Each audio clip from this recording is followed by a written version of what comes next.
The Arizona Territory didn't forgive mistakes. It was 1884, and the land stretched out like God had gotten tired halfway through creation. All red rock and thorn scrub, heat that could crack a man's skull by noon, and wind that whispered lies about water just over the next ridge. Towns out here weren't built. They were scraped together from desperation and stubbornness, held together by the kind of people who had nowhere else to go. Redemption Valley was no different. The name was a joke, probably started by some preacher with more hope than sense. There wasn't much redemption to be found among the scattered ranches and the single dirt road that ran through town like a scar. What there was, though, was Lydia Crow's land. 6,000 acres of scrub and stone, a ranch house that had seen better decades, and corrals that held more ghosts than livestock, and one horse that had become a legend. They called him Obsidian, black as a moonless night, standing 17 hands high, with eyes that held something between fury and heartbreak. Lydia had bought him off a broken-down trader 2 years back, thinking she could do what she'd done with a dozen other wild horses. Break him gentle, train him right, sell him for enough to keep the ranch running another season. That was before the first rider. Tom Mackenzie, cocky as hell and twice as stupid, had lasted maybe 8 seconds. The horse went vertical, twisted midair like something possessed, and Tom hit the ground so hard they heard his shoulder crack from the house. He left town that same night, couldn't even look anyone in the eye.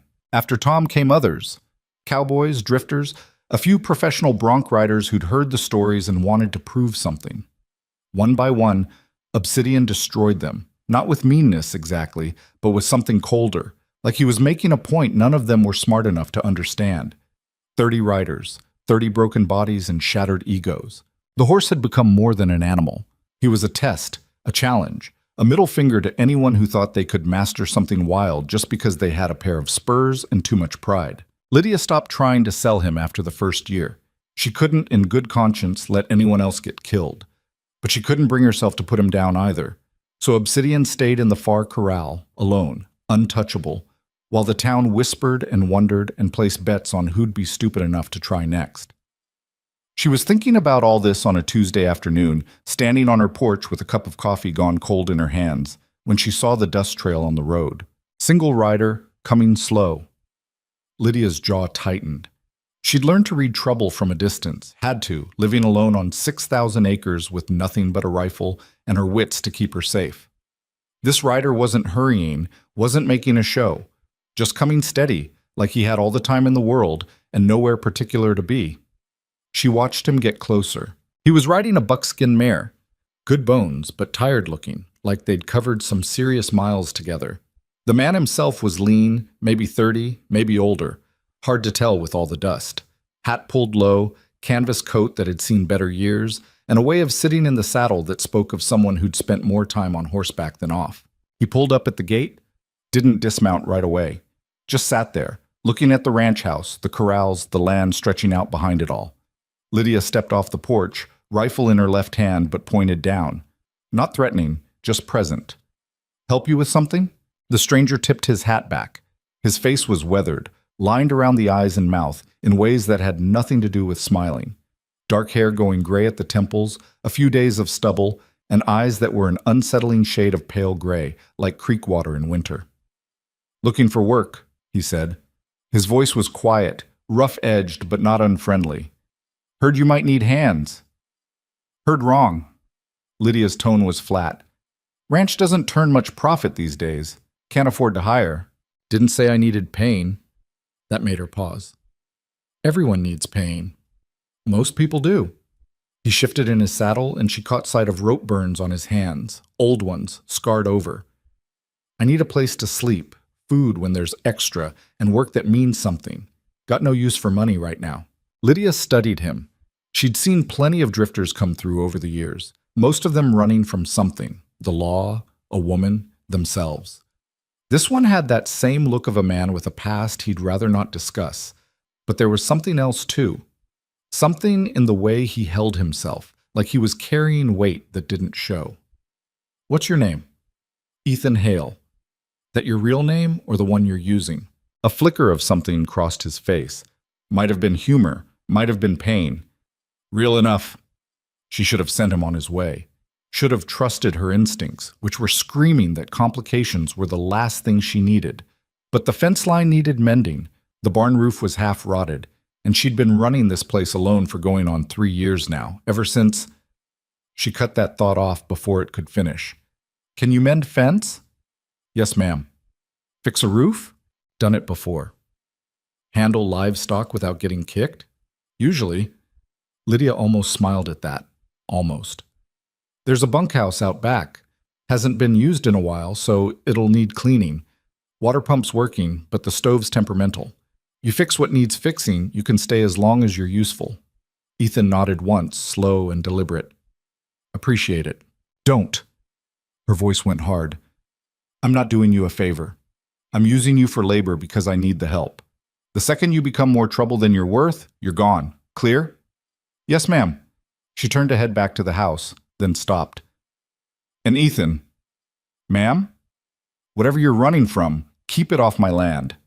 He didn't answer, which was probably answer enough. Ishipdank.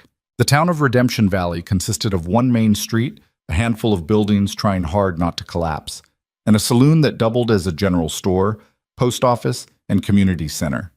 The saloon was owned by a man named Dutch Peterson, 60 years old, 300 pounds of opinion, and whiskey-soaked wisdom. By the time Ethan had been on Lydia's ranch for 3 days, Dutch knew all about him. Well, all about what people were saying anyway, which in a town this size was as close to truth as anyone got. Quiet fella, Dutch told anyone who'd listen, which was most everyone who came through for supplies or gossip. Polite, don't say much, works hard from what I hear. Lydia's got him fixing that barn roof. What's he running from? This from Cole Braddock, sitting at the bar with a whiskey he'd been nursing for an hour. Cole was local, born and raised in the valley, worked cattle for the bigger spreads, and carried a chip on his shoulder the size of Texas. He was also the 17th man Obsidian had thrown, and he'd never quite recovered from the humiliation. Didn't ask, Dutch said, wiping down the bar. Didn't seem like my business. Man shows up out of nowhere, works for free, keeps to himself. That's everyone's business. Cole knocked back his whiskey. Probably running from the law. Or a woman, offered Martha Greenwood, the school teacher and possibly the only person in town who read actual books. Men usually run from one or the other. Or both, Dutch added helpfully. Cole's jaw worked. Someone should ask him. Someone could mind their own damn business, Martha said sweetly. He's on Lydia's land. That makes it valley business. Cole stood, tossed a coin on the bar. Woman's got no sense letting strangers sleep in her bunkhouse. No telling what kind of man he is. Dutch and Martha exchanged a look. They both knew what Cole really meant, that he'd been sniffing around Lydia's ranch for the better part of 2 years, ever since her husband died, and didn't appreciate competition. Not that Lydia had shown Cole any interest, or anyone else for that matter. She'd shut herself off after James Crow's death, built walls that made her property fence look like string, kept to herself, came to town only when absolutely necessary, and made it abundantly clear that she neither needed nor wanted anyone's help, company, or opinions, which naturally just made people more interested in her business. You planning to ride out there? Dutch asked Cole. Might. Check on things. Lydia won't appreciate it. Lydia doesn't appreciate much these days. Cole settled his hat. But someone's got to look out for her, whether she likes it or not. After he left, Martha shook her head. That boy's going to get himself hurt. Which boy? Dutch asked. Cole or the new one? Both, probably. She sighed. This valley's too small for this kind of drama. Valley's exactly the right size for this kind of drama, Dutch said. Nothing else to do out here but work, drink, and make each other miserable. He wasn't wrong. Ethan worked through the heat of the day, stopping only when the sun got too brutal or when his hands started bleeding through the bandages. The barn roof was worse than Lydia had let on, rotted through in 3 places, the support beams half-eaten by termites, shingles that crumbled when you looked at them too hard. He worked methodically, replacing what couldn't be saved, reinforcing what could. It was good work, honest work, the kind that let his mind go quiet for a few hours at a time. He'd needed quiet. Hadn't found much of it in the last year, not since Sarah died, since he'd lost the ranch in Missouri, since everything he'd built had come apart in his hands like wet paper. He'd been drifting since then, taking work where he could find it, sleeping rough more often than not, trying to outrun the memories that followed him like shadows. This place was as good as any to stop for a while. Better, maybe, because Lydia Crow didn't ask questions, didn't push, just gave him work and space and seemed content to let him exist at the edges of her life without demanding anything more. He was finishing up a section of roof when he heard it. Music. Not from the house. From somewhere past the corrals, out where the land started to slope toward the hills. Someone was playing guitar, simple chords, nothing fancy, but played with the kind of easy confidence that came from years of practice. Ethan climbed down from the barn, wiped sweat from his face, and followed the sound. He found Lydia sitting on a flat rock near the far corral, guitar across her lap, playing something slow in minor key. She didn't look up when he approached, just kept playing, her fingers moving across the strings with casual precision. The black stallion was in the corral. Obsidian. Ethan had seen the horse from a distance but hadn't gotten close. Now, watching him move, the way the muscles shifted under that midnight coat, the way he held his head high and proud like he owned the whole damn territory, Ethan understood why 30 men had tried and failed. This wasn't just a wild horse. This was something else entirely. "Didn't figure you for a musician," Ethan said quietly. Lydia's fingers stilled on the strings. "Didn't figure you for someone who'd sneak up on people."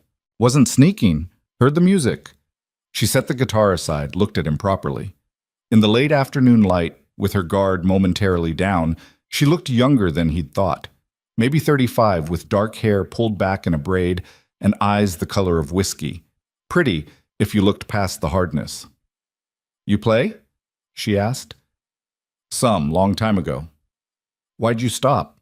The question landed harder than she probably meant it to. Ethan looked at the horse instead of answering. "That him?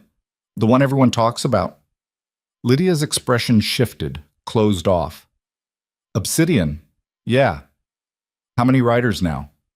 30? You thinking of trying?" "No, ma'am." She raised an eyebrow.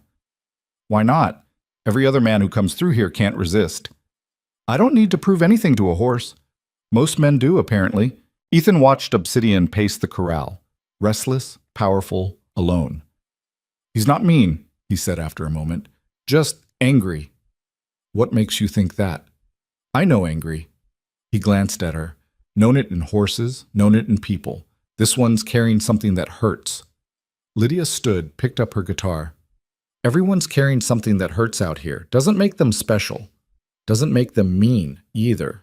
She studied him for a long moment, and Ethan got the sense he was being evaluated for something beyond his ability to fix a roof. Then she shook her head, started walking back toward the house. "Finish the barn by end of week," she called over her shoulder. "After that, we'll see about the fence line." "Yes, ma'am."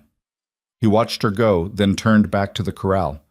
Obsidian had stopped pacing, was standing at the far end, watching him with those dark, intelligent eyes. Ethan didn't move closer, didn't speak, just stood there, hands at his sides, letting the horse look at him. After maybe 5 minutes, Obsidian snorted, tossed his head, and went back to pacing. It wasn't much, but it was something. Batok. Cole Braddock rode onto Lydia's property that evening without invitation or announcement, which was typical Cole. All confidence and entitlement wrapped up in a 30-year-old body that had never learned the difference between persistence and harassment. He found Ethan at the water pump, washing the day's grime off his face and arms. "You the new hand?" Cole asked, staying mounted. "Power play. Make the other man look up, establish dominance." Ethan straightened, water dripping from his face. "Helping out. Got a name?" "Ethan Hale." "Where you from, Ethan Hale?" "Missouri, originally." Ethan's voice stayed level, polite even.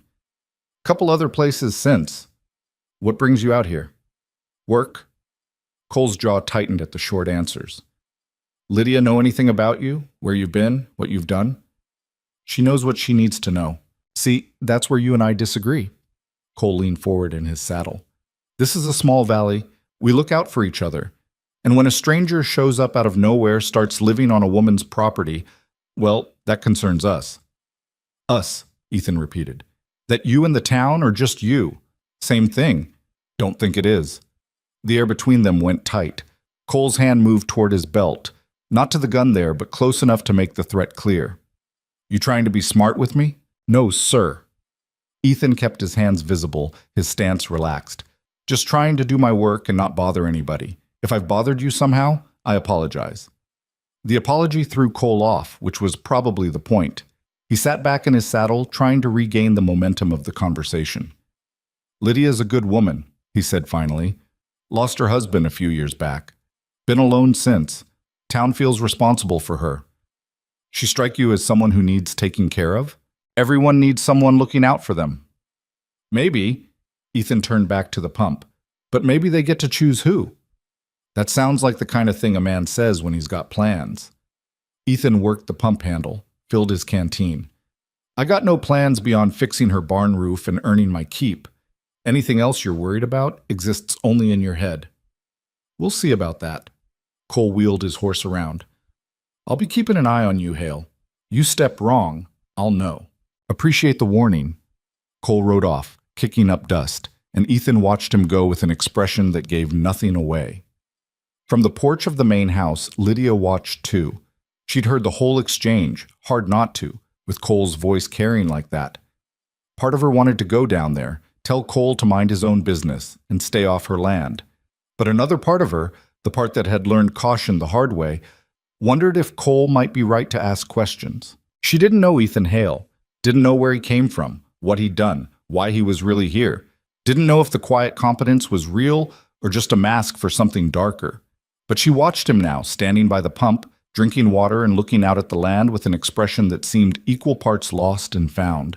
And something in her chest shifted. Recognition, maybe.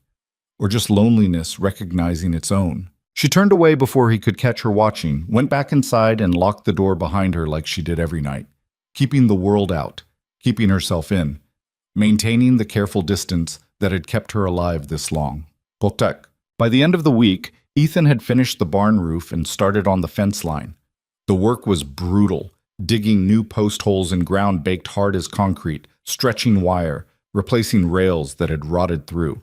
His hands were a mess of blisters and cuts, his back ached constantly, and he'd lost maybe 10 pounds he couldn't afford to lose.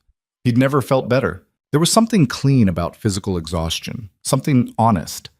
At night he'd fall into his bunk too tired to dream, and in the morning he'd wake to work that mattered, even if it was just to one woman on one ranch in the middle of nowhere. It was more purpose than he'd had in a year. He was working the north fence line, 3 miles from the main house, when he heard the horse. Not Obsidian, something smaller, moving fast.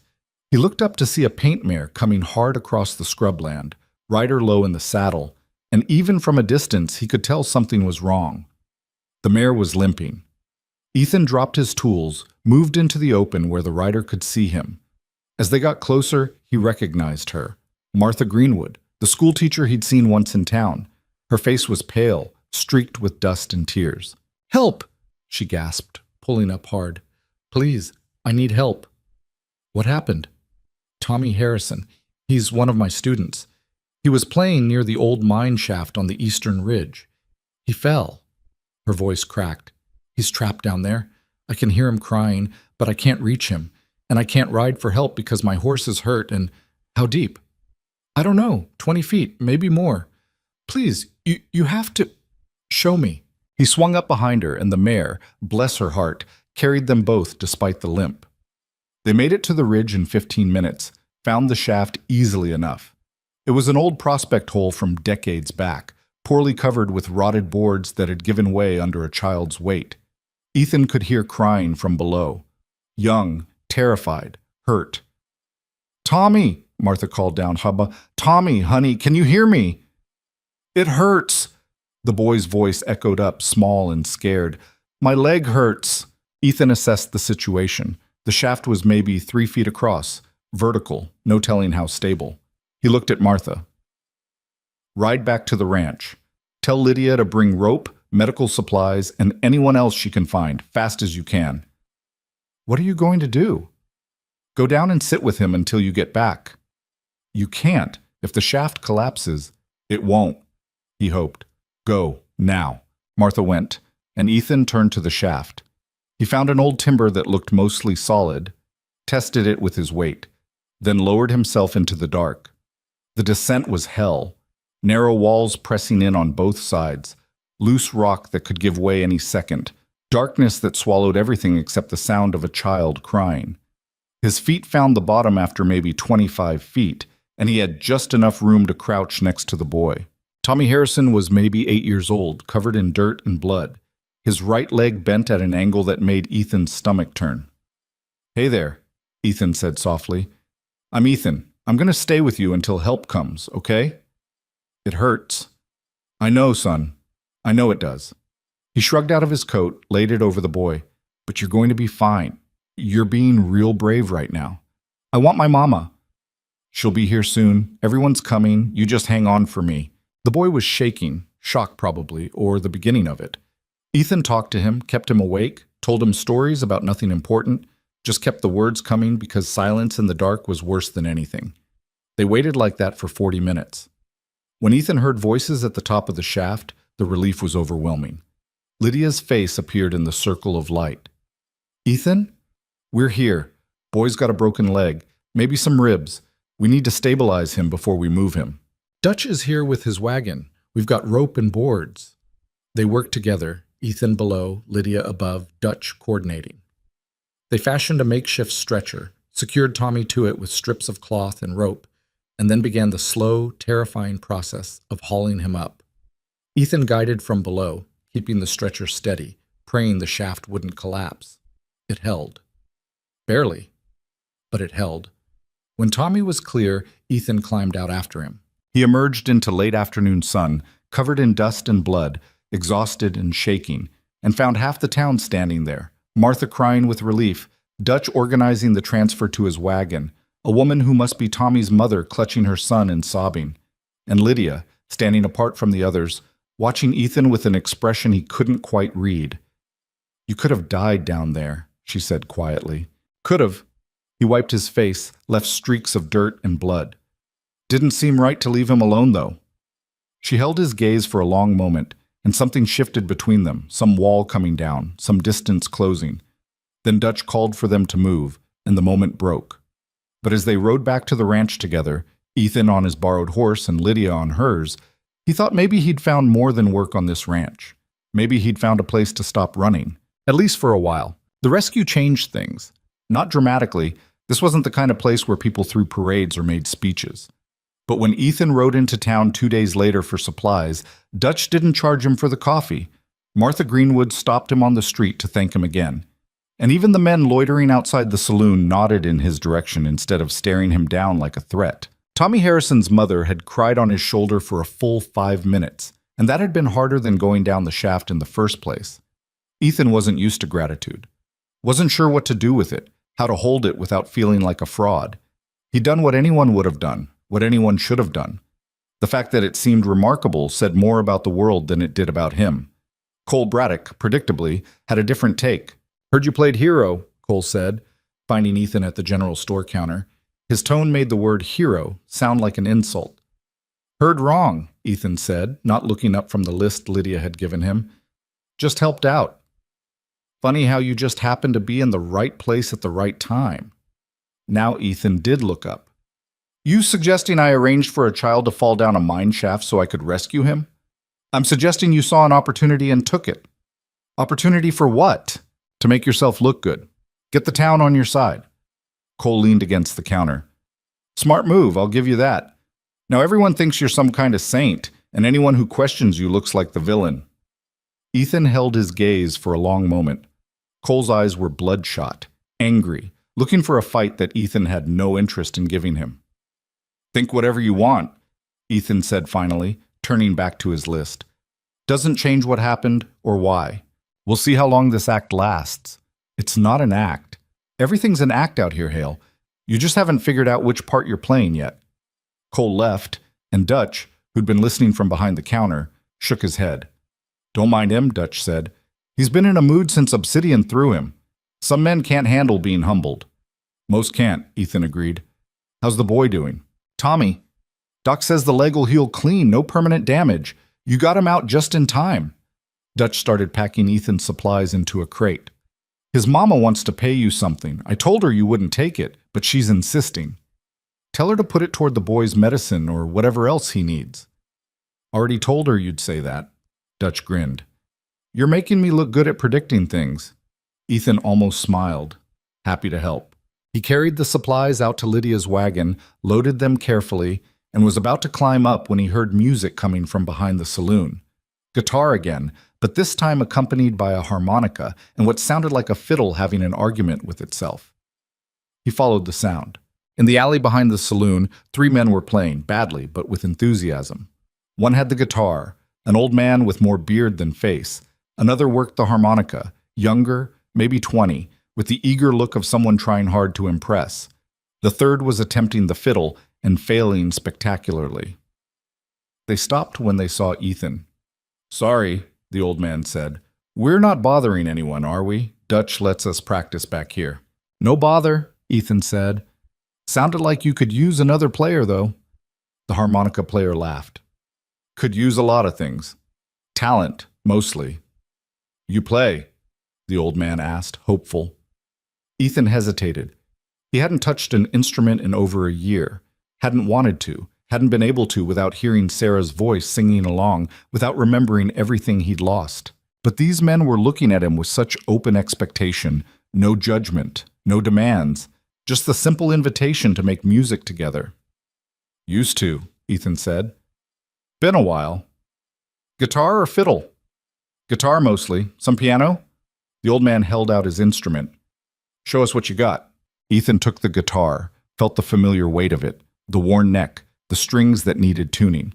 His fingers found the frets automatically, muscle memory older than grief, and he played a few chords, nothing fancy, just something to get the feel back. The sound was rough, unpracticed, but it was there. The music was still there. Hot damn, the harmonica player said. You actually know what you're doing. Little bit. You want to play with us? We get together Thursday nights, nothing serious, just messing around. Ethan handed the guitar back. Maybe. I'll think about it. Standing invitation, the old man said. Name's Roy, by the way. This is Billy on the harmonica, and that's Frank destroying the fiddle. Ethan. We know, Roy grinned. You're famous now. The man who went down the mine shaft. Wasn't looking for fame. Never are you? The ones who deserve it. Roy settled the guitar back across his lap. Offer stands, Ethan. Music's better with more hands. Ethan nodded, went back to the wagon, and drove out of town with something that felt dangerously close to belonging settling in his chest. He tried not to think about how temporary it would be. Everything was temporary. That was the only reliable truth he'd learned. Back at the ranch, Lydia was working with one of her other horses, a young bay mare still green but showing promise. She had the mare on a long lead, working her in circles, building trust and responsiveness through patience rather than force. Ethan unloaded the supplies, brought them into the house, then stood at the corral fence watching Lydia work. She moved with the horse, reading its body language, adjusting her approach based on what the animal needed rather than what she wanted. It was impressive, watching someone who truly understood what they were doing. You going to stand there all day or are you going to help? Lydia called without looking at him. Wasn't sure if you wanted help. I always want help, just don't always ask for it. She brought the mare in closer, ran a hand down her neck. You know horses? Some. Grew up around them. Come here. He climbed into the corral. The mare's ears flicked toward him, nervous but not panicked. Easy, Lydia murmured, though whether to the horse or to Ethan wasn't clear. Let her smell you. Don't reach out. Just be still. Ethan stood quiet while the mare stretched her nose toward him, breathing him in, learning him. After a moment she relaxed, and Lydia handed him the lead. Walk her around. Keep the line loose. You're not controlling her. You're moving together. He did as instructed. The mare followed, watching him with big dark eyes, testing this new human to see if he could be trusted. Good, Lydia said. You've done this before. Had a ranch in Missouri. Nothing like yours, but we had horses, worked with them every day for 15 years. What happened to it? The question was casual, but Ethan felt it land like a fist. Lost it. How? The usual way. Debt, drought, bad luck. He kept walking, kept the mare steady. Wife died. After that, I couldn't keep it going. Lydia was quiet for a moment. I'm sorry. Long time ago now. Doesn't make it easier. No, he admitted. It doesn't. They worked in silence after that, comfortable in a way that surprised them both. Lydia showed him her methods, explained her philosophy, which was less about breaking an animal and more about building a partnership. Ethan listened, asked questions, offered suggestions based on his own experience. By the time the sun started dropping, they'd worked 3 horses and fallen into a rhythm that felt like it had been there all along, just waiting for them to find it. You're good at this, Lydia said as they put the horses away. Better than most I've seen. Learned from my father. He had a gift with animals. You inherit it? Some of it, maybe, not all. Ethan closed the stall door. He could gentle anything, even the meanest horses, the ones everyone else gave up on. He'd take them and turn them into something soft. Said it was all about listening to what they weren't saying. That's a rare skill. Lost it when I needed it most. The words came out harder than he meant. When Sarah got sick, when everything started falling apart, I couldn't hear anything anymore, just noise. Lydia leaned against the stall, studying him. Your wife? Yeah. How'd she die? Fever. Came on fast, took her in 3 days. He stared at nothing, seeing everything. Doctor said there was nothing to be done, but I kept thinking if I'd just noticed sooner, if I'd just done something different, you'd have saved her. Maybe. Or maybe you'd have died too, and it wouldn't have changed anything except there'd be 2 graves instead of 1. Her voice was hard, but not unkind. I know that thinking. Know how it eats you up from the inside. Doesn't bring them back, though. Ethan looked at her. Your husband? James? She said the name like it tasted bad. Died 3 years ago. Town thinks I'm grieving. They're half right. What's the other half? She was quiet for a long time, and Ethan thought maybe he'd pushed too far. Then she spoke, her voice low and careful, like she was picking her way through a minefield. James wasn't a good man, wasn't good to me, wasn't good to the land, wasn't good to much of anything except himself. She met his eyes. But he was my husband, and when he died, I was free for the first time in 10 years, so yeah, I grieve. Just not for what the town thinks. How'd he die? Fell off a horse drunk and broke his neck. A bitter smile. Ironic, considering he spent half his life trying to break every horse on this ranch with nothing but brute force and meanness. I'm sorry. Don't be. I'm not. She straightened. But I'm tired of this valley thinking I need protecting, or saving, or whatever story they've decided to tell themselves about the poor widow Crow. I can take care of myself. Never doubted it. Cole does. Whole town does. They see a woman alone and they assume weakness. Their mistake. She almost smiled at that. You're different than most men who come through here. Different how? You don't need to prove anything. Don't need to be the loudest, the strongest, the most impressive. You just are. She shook her head. It's unsettling. Sorry. Don't be. Unsettling isn't bad, just different. She started toward the house, then stopped. Ethan? Ma'am? Thank you. For going down that shaft, for saving that boy.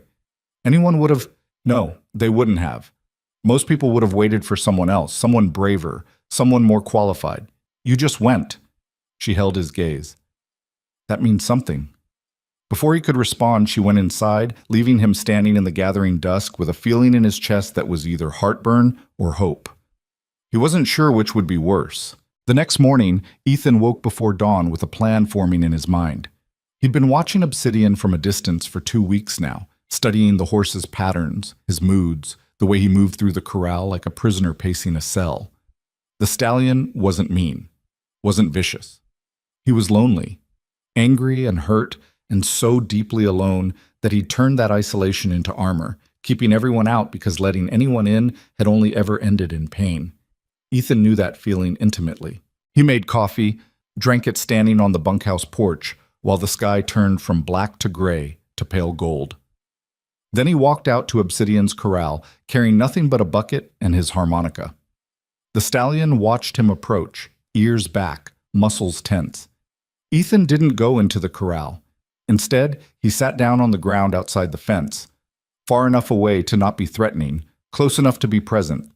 He pulled out his harmonica and started to play. Nothing complicated, just an old tune his father used to play, slow and mournful, the kind of melody that sounded like loneliness recognizing itself. Obsidian snorted, tossed his head, paced to the far end of the corral. Ethan kept playing. He played for maybe 20 minutes, then stopped, stood up, and walked away without looking back. The next morning, he did the same thing, and the morning after that. By the fourth day, Obsidian had stopped pacing when Ethan showed up. By the seventh day, the horse had moved closer to the fence, still wary but curious. By the 10th day, Lydia came out to watch. She stood on the porch with her coffee, saying nothing, just observing as Ethan sat in the dirt playing music to a horse that had destroyed 30 men. When he finished and stood to leave, she called out to him. "What are you doing? Just sitting?" "You're doing more than sitting." He turned to face her. "I'm trying to let him know he's not alone. That's all." "Why?" "Because loneliness makes things mean." He said it simple, like it was obvious. "He's not mean. He's lonely. There's a difference." "You think you can fix him?" "No, ma'am. I think maybe he doesn't need fixing. Maybe he just needs someone to sit with him and not demand anything." Lydia came down from the porch, walked over to where he stood. 30 riders, Ethan. 30. Some of them were good men, experienced horsemen who knew what they were doing. He broke them all. They all tried to master him. I'm not trying to master him. Then what are you trying to do? Be his friend. Ethan looked at the stallion, who was watching them both with those dark, unreadable eyes. If he'll have me. And if he won't? Then I'll keep sitting here every morning until he decides, or until you tell me to stop.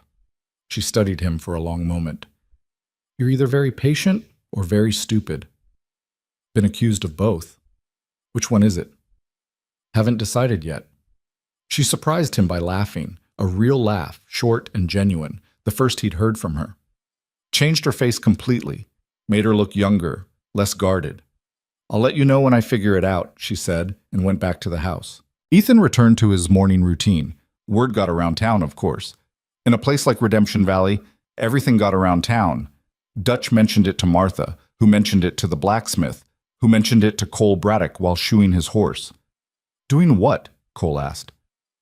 Just sitting there, playing music. Not even trying to ride him. Cole's jaw worked. That's the stupidest thing I've ever heard. Maybe. The blacksmith shrugged. Or maybe it's smart. Every other approach has failed. Why not try something different? Because it's not about approach, it's about strength. That horse needs to be shown who's boss. Tried that 30 times, didn't work. Cole didn't have an answer for that, so he paid for the shoeing and rode out to Lydia's ranch without an invitation for the second time in a month. He found Ethan working the fence line on the eastern border, digging post holes in ground that fought back with every shovel strike. Heard you're playing music to Obsidian, Cole said by way of greeting. Ethan didn't stop working. Word travels fast. It's embarrassing. For who? For everyone. You're making a mockery of that horse, of what he represents. Now Ethan stopped, leaned on his shovel. What does he represent? Strength, power, the kind of wildness that can't be tamed. Maybe he doesn't want to be tamed. Maybe he just wants to be understood. Cole dismounted, walked closer. You think you understand him? You've been here 2 weeks. I've known that horse for 2 years. Known him how? By trying to break him? By treating him like a challenge to beat? Ethan's voice stayed calm, but there was steel underneath. That's not knowing. That's fighting. Sometimes fighting is what's needed. Is it? Ethan gestured to Cole's shoulder, the one Obsidian had helped break. How'd that work out for you? Cole's face went red. You son of a... I'm not trying to insult you, Ethan interrupted. I'm trying to say that maybe there's another way. Maybe strength isn't about domination. Maybe it's about patience. Patience is just another word for weakness. Is it? Because from where I'm standing, it takes a hell of a lot more strength to sit with something difficult than to fight it. Cole's hand moved to his gun. Ethan didn't move, didn't tense, just stood there with his shovel covered in dirt and sweat, looking tired and sad and completely unafraid. You really gonna shoot me over a difference of opinion about a horse? Ethan asked quietly. The question hung in the air between them. Cole's hand stayed on his gun for another few seconds, then dropped. This isn't over. Didn't think it was. Stay away from Lydia. That's her choice, not yours. I'm making it my choice. Then you're going to be disappointed. Ethan picked up his shovel again. Because I work for her, and I'm not going anywhere until she tells me to leave. Cole mounted his horse, every movement tight with barely controlled anger. You're making enemies, Hale. In a valley this small, that's dangerous. I'm trying to make friends with a horse. If that makes enemies, says more about them than me. Cole rode off, and Ethan went back to digging, but his hands were shaking now. He'd faced down angry men before. Had learned in Missouri how to read violence, how to see it coming, how to deflect or absorb it depending on what the situation required. But this was different. Cole wasn't just angry, he was obsessed, possessive, dangerous in the way of men who felt entitled to things they'd never earned. Ethan finished the fence line by sunset, went back to the bunkhouse, and found Lydia sitting on his porch with a rifle across her lap. "Heard you had a visitor," she said. "News travels. Billy saw Cole ride out here, said he looked angry." "He was." "He threatened you?" "Implied it." She nodded, like she'd expected this. "Cole's been like this since James died. Thinks because he helped out a few times, because he made some show of concern, that I owe him something." "Do you?" "I don't owe anyone anything, especially not men who confuse kindness with weakness." She stood. "But he's not going to let this go. He sees you as competition." "For what?" "For me. For this land. For whatever story he's told himself about his future." She met his eyes. "You should know what you're walking into." "I appreciate the warning.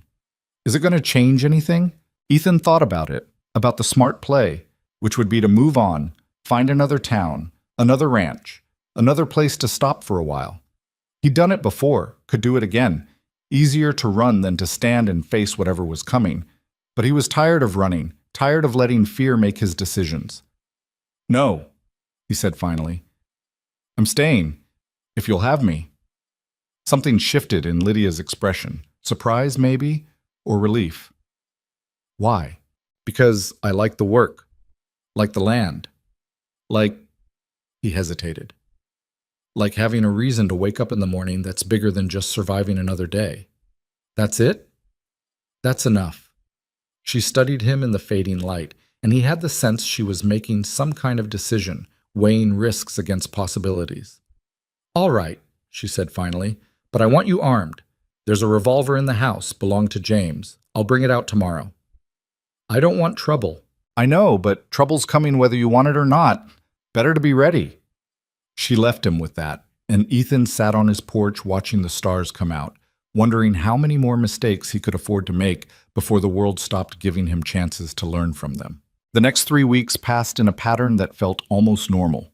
Ethan worked the ranch, fence lines, barn repairs, helping Lydia with the horses she was training. Every morning he sat with Obsidian, playing his harmonica, saying nothing, demanding nothing.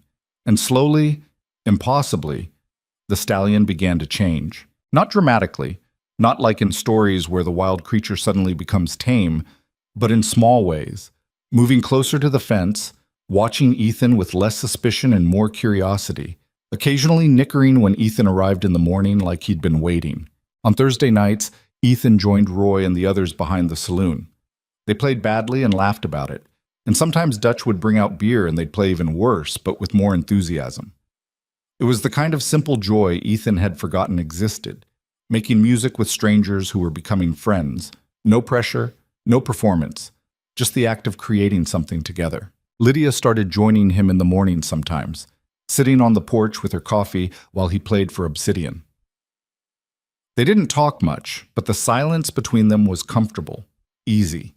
Sometimes she'd bring her guitar and play along, finding harmonies to his melodies, and the music they made together was better than either could create alone. The town noticed. Of course the town noticed. "They're getting close," Martha told Dutch one afternoon. "Who?" "Lydia and Ethan. The way they move around each other. The way they talk. There's something there." Dutch considered this. Could be good for her. Been alone too long. Could be dangerous. Cole's not going to like it. Cole doesn't get a vote. Try telling him that. But for those 3 weeks, it felt like maybe things could be different. Maybe the past could stay past.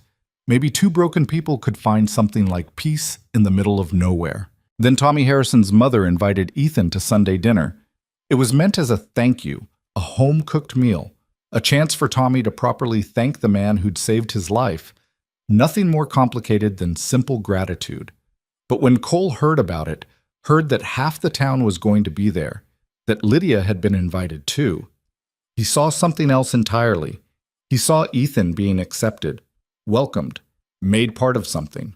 He saw his own position in the valley being eroded by a man who'd been there less than 2 months. He saw a threat that needed to be eliminated. The dinner was held at the Harrison farmhouse, a small but well-kept place on the southern edge of the valley. 20 people showed up, most of the town's families, everyone wanting to celebrate Tommy's recovery and thank the man who'd made it possible. Ethan felt overwhelmed by it all, the attention, the thanks, the way people kept clapping him on the back like he was a hero instead of just a man who'd done what needed doing. Lydia saved him, pulling him aside while Mrs. Harrison was serving pie. "You look like you're about to bolt," she said quietly. "Considering it." "They mean well. I know. That's what makes it hard." He watched the families gathered around the table, laughing and eating and being together. "I'm not used to this anymore, being part of things." "You could get used to it again." "Could, if I stay." "Are you thinking about leaving?" He met her eyes. "Are you asking me to stay?" The question hung between them, heavy with implications neither was quite ready to name. Before Lydia could answer, the door burst open.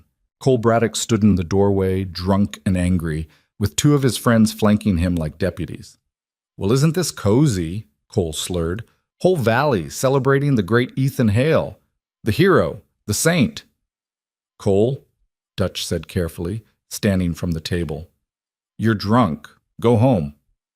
"I'm not going anywhere. I have just as much right to be here as him." He pointed at Ethan. "More right, actually. I was born here. I belong here. He's just some drifter who'll be gone in a month." "That's enough," Mrs. Harrison said, her voice sharp. "This is my home and you're not welcome here drunk and causing trouble." "Trouble? I'm not the one causing trouble." "He is." Cole took a step forward. "You all think he's so noble, so brave going down that mine shaft. But did any of you ask what he was doing out there in the first place? Ask where he comes from? What he's running from?" "Cole," Lydia said, standing, "stop this." "Why? Why should I stop? Someone needs to say it. Someone needs to ask the questions everyone's thinking but too polite to voice." He focused on Ethan. "What are you running from, Hale? What did you do back in Missouri that sent you out here with nothing but a horse and some hard luck story about a dead wife?" Ethan had stayed seated, but now he stood slowly. "You want to know what I'm running from? I'm running from becoming you." The room went silent. "What's that supposed to mean?" Cole's hand moved toward his gun. "It means I'm running from bitterness, from anger, from being the kind of man who can't handle his own failures, so he takes it out on everyone around him." Ethan's voice was calm, but there was an edge now. "You're mad because a horse threw you, mad because a woman doesn't want you, mad because the world doesn't work the way you think it should. And instead of looking at yourself, instead of maybe trying to be better, you're in here drunk and looking for a fight with a man who's never done anything to you except exist. You don't know anything about me. I know enough. I know you see strength as domination and kindness as weakness. I know you can't stand the idea that someone might do things differently than you and succeed. I know you're scared." "I'm not scared of anything." "Then why are you here? Why can't you let this go?" Ethan took a step forward. "You want to fight me? Fine. We can step outside right now, settle this however you want. But it's not going to change what's eating you inside. It's not going to make Lydia want you. It's not going to make that horse respect you. It's just going to prove that you were right about yourself all along, that force is all you have." Cole's face was red, veins standing out on his neck. His hand was on his gun now, fingers twitching. "Cole," Dutch said quietly, "don't do this. Think about what you're doing." For a long moment, it could have gone either way. Then Cole's friends grabbed his arms, pulled him back. "Let's go," one of them said. "This isn't worth it." "Get off me!" Cole struggled, but they held him. "This isn't over, Hale. You hear me? This isn't over." They dragged him out, and the room exhaled collectively. Mrs. Harrison looked like she might cry. Tommy was wide-eyed, scared. The other families were already gathering their things. The celebration ruined. "I'm sorry," Ethan said to the room. "I shouldn't have—" "Don't apologize," Lydia interrupted. "You didn't do anything wrong. I provoked him.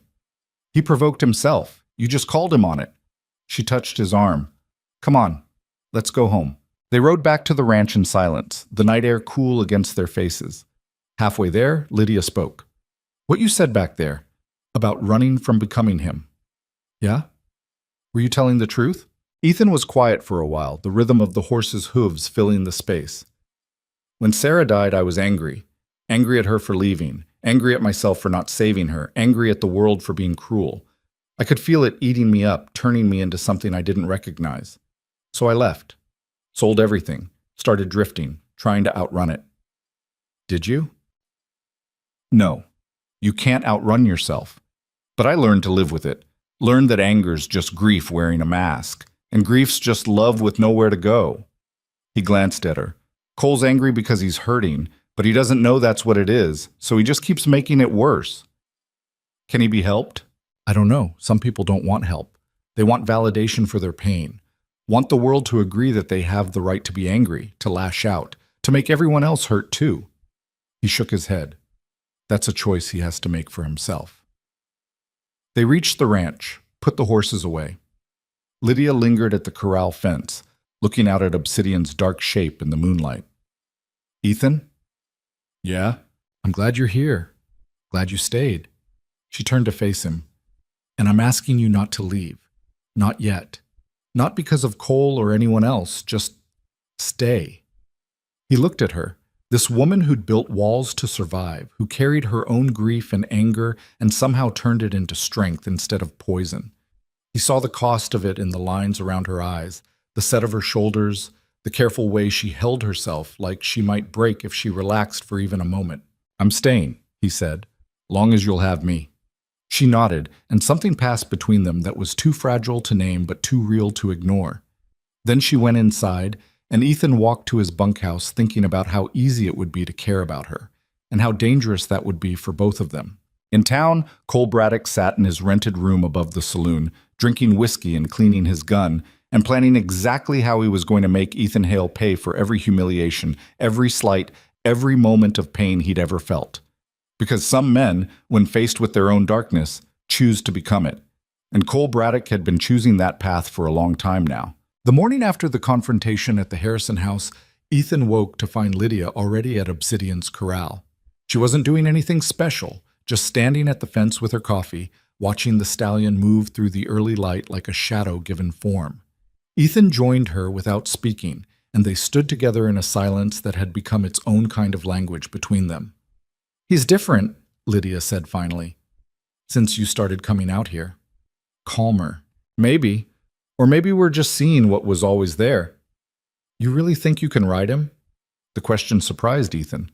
"Haven't thought that far ahead." "Liar." She glanced at him. "I've seen you watching him, studying his movements, his patterns. You're planning something." He couldn't deny it. For the past week, something had been building in him. Not a need to conquer or prove anything, but a quiet certainty that the horse was ready.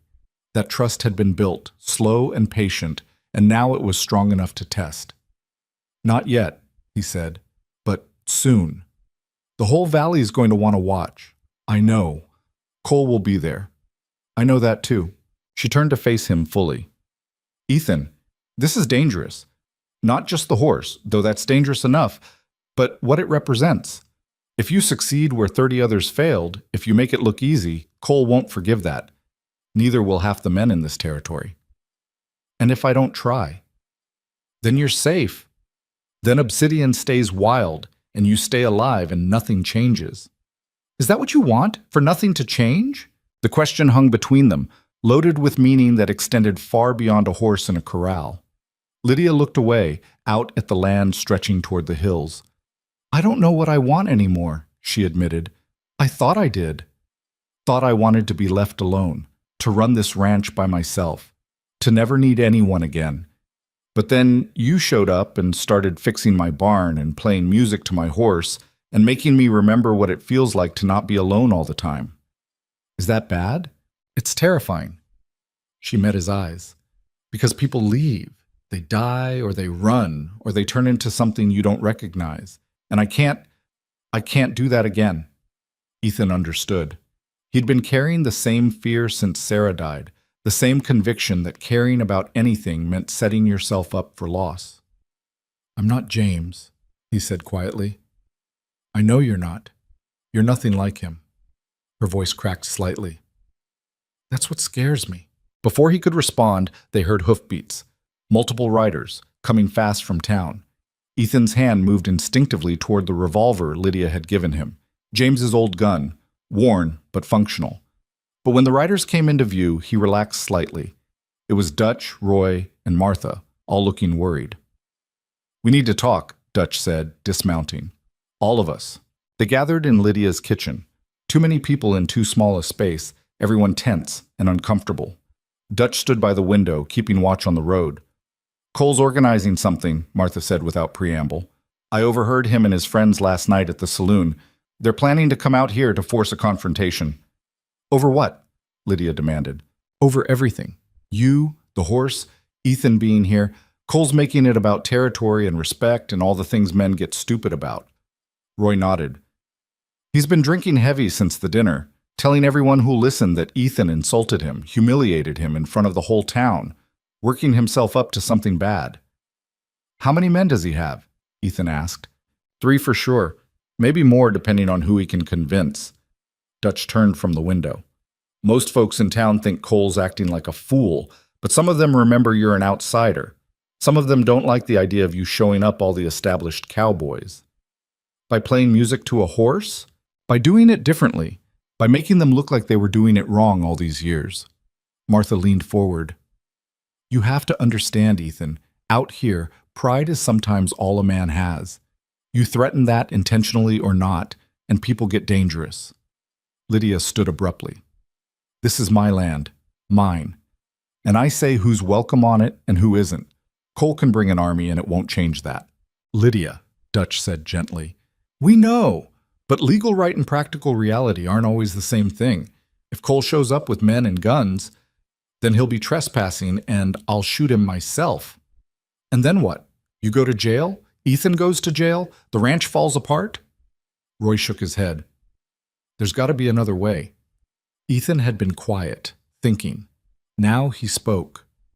What if I give them what they want? Everyone turned to look at him. What do you mean? Lydia asked. They want proof. Want to see if I can actually ride Obsidian or if I've just been wasting everyone's time. So I show them. He met Lydia's eyes. I ride him, in front of the whole valley. Make it official. That's insane, Martha said. That horse has broken 30 men. 30 men who tried to break him first. I'm not trying to break him. You'll get killed. Maybe? Or maybe it works. And Cole loses his excuse for violence. Can't exactly claim I'm all talk if I've already proven myself. Dutch rubbed his face. That's a hell of a gamble. Better than waiting for Cole to show up drunk and angry with a gun. Ethan looked around the room. When's the next big gathering in town? End of the month, Roy said. Harvest festival. Everyone comes, even the ranchers from the far spreads. That's 2 weeks. You think you can be ready in 2 weeks? Lydia's voice was sharp with concern. I think if I'm not ready by then, I never will be. They argued about it for another hour, but Ethan's mind was made up. Finally, reluctantly, the others agreed. Dutch would spread the word in town. A challenge, but a public one with rules and witnesses. Ethan Hale would attempt to ride Obsidian at the Harvest Festival. If he succeeded, the matter was settled. If he failed, well, at least there'd be a doctor present. After they left, Lydia rounded on him. You don't have to do this. Yes, I do. Why? Why risk your life for what? Pride? To prove something to men whose opinions don't matter? Because if I don't, Cole will find another excuse, another reason to come after me, after you. This way, at least it's controlled. Public. Safer for everyone. Except you. I'll be fine. You don't know that. Obsidian could kill you. He could, but I don't think he will. Ethan reached out, almost touched her arm, then dropped his hand. Trust me. Please. She stared at him, eyes bright with anger or fear or both. You're asking me to watch you potentially die. I'm asking you to believe I know what I'm doing. Do you? Honestly? No, but I know that horse, and I know he doesn't want to hurt anyone. He just wants to be left alone, to not be forced into something he doesn't choose. I can work with that. Lydia turned away, arms wrapped around herself. My husband used to make these grand declarations too, used to say he knew what he was doing, that I should trust him, and every time it ended with someone getting hurt. I'm not him. So you keep saying, but men are men, and they all think they're invincible right up until they're not. She walked out, letting the door slam behind her, and Ethan stood alone in her kitchen, feeling the weight of what he'd committed to settling in his bones. 2 weeks. 2 weeks to build enough trust with the traumatized animal to risk both their lives on it. 2 weeks before the whole valley gathered to watch him succeed or fail. He went out to the corral. Obsidian was waiting, like he always was now, standing at the fence, watching for Ethan's arrival. The stallion nickered softly, a sound of recognition, maybe even welcome. Ethan climbed over the fence. For the first time in 6 weeks, he entered Obsidian's space. The horse tensed but didn't retreat. Ethan stood just inside the corral, hands at his sides, making himself small and non-threatening. Hey there, he said softly. I need to ask something of you, something that's going to be hard. But I promise I won't hurt you, won't force you, won't make you do anything you don't want to do. Obsidian's ears flicked forward, listening. I need you to trust me, really trust me, enough to let me on your back, to move with me instead of against me. And I know that's asking a lot. I know men have tried to break you, to make you submit, but that's not what this is. He took a slow step forward. Obsidian held his ground. Another step. The stallion's nostrils flared, breathing Ethan in, remembering the scent from weeks of patient mornings. Ethan extended his hand, palm up, offering nothing but himself. Obsidian stretched his neck, touched his nose to Ethan's palm. The contact sent electricity through Ethan's arm. This wild creature, this symbol of untamable fury, was choosing connection, was saying yes to trust. Good boy, Ethan murmured. That's good. He spent the rest of the day in the corral, moving slowly around the horse, letting Obsidian get used to his presence in the space. No halter, no rope, no attempts to control. Just two beings learning to exist together. By sunset, he could touch Obsidian's neck, his shoulder, could run a hand down the powerful legs without the stallion flinching. It was a start. That night, Cole Braddock sat in the saloon with his 3 closest friends, Pete Donovan, Jack Reese, and a drifter named Santos, who'd do just about anything for whiskey money. They'd been drinking since noon, and the conversation had taken on the circular, aggressive quality of men looking for justification. Public challenge, Pete said, shaking his head. That's smart on his part. Makes it harder for us to do anything about it. Doesn't make it impossible, Cole said. His eyes were bloodshot, his words slurring slightly. Just means we have to be smarter, too. What are you thinking? Jack asked. Cole leaned forward, lowering his voice, even though the saloon was nearly empty. That horse is dangerous. Everyone knows it. If something were to happen during the ride, if Hale got thrown, got hurt, well, that's just what happens with wild animals, isn't it? You want to spook the horse? Santos looked interested. Make it buck him off. I want to make sure Ethan Hale doesn't succeed. How that happens, I don't particularly care. Could kill him, Pete pointed out. That horse throws him wrong, he could break his neck. Could. Cole knocked back his whiskey. Or he could just get humiliated, same as the rest of us. Either way, he's not the hero anymore. And Lydia? Jack asked carefully. Cole's jaw tightened. She'll see. She'll see he's not what she thinks he is, that he's just another man who overestimated himself and paid the price. They drank to that. These 4 men who'd found in Cole's bitterness a reflection of their own failures, their own disappointments. They convinced themselves they were protecting the valley, maintaining standards, preserving something important. They never once considered they might just be scared men trying to tear down someone who made them feel small. The 2 weeks passed in a blur of work and worry. Ethan spent every available moment with Obsidian, building on each day's progress. The horse let him approach now without hesitation, would follow him around the corral, would stand calm while Ethan leaned against him, putting weight on his back. But there was a difference between leaning and riding, between standing still and moving together, and Ethan knew the real test would come under pressure, with crowds and noise and the weight of expectation. Lydia watched from a distance, her expression unreadable. She'd stopped trying to talk him out of it, but she hadn't forgiven him for deciding to try. The easy companionship they'd developed had fractured under the weight of what was coming, replaced by a tension that made every conversation feel like stepping on ice. On the morning of the 10th day, Ethan woke before dawn and went to the corral to find Lydia already there, guitar in her hands. "Couldn't sleep," she said when he approached. "Me neither." She started playing, something slow and sad, a melody that sounded like goodbye. Ethan pulled out his harmonica, found the harmony, and they made music together while Obsidian moved through the pre-dawn darkness like a dream. When the song ended, Lydia set the guitar aside. "I need to tell you something," she said. "About James." "You don't have to—" "I do, because you're about to risk your life partly for me, and you deserve to know what you're protecting." Ethan waited. "James was cruel," she said flatly. "Not in obvious ways, not where anyone could see, but in private, when it was just us. He was cruel, with words, with silence, with his hands when the mood struck him. He made me believe I was nothing without him, that no one else would want me, that I was lucky he'd married me at all." Her voice was steady, but her hands were shaking. "I stayed because I didn't know how to leave. Because he owned this ranch, owned everything, and I had nowhere to go. Then he died, and I was free, and the guilt of being relieved about that has been eating me alive for 3 years." "You don't have anything to feel guilty about," Ethan said quietly.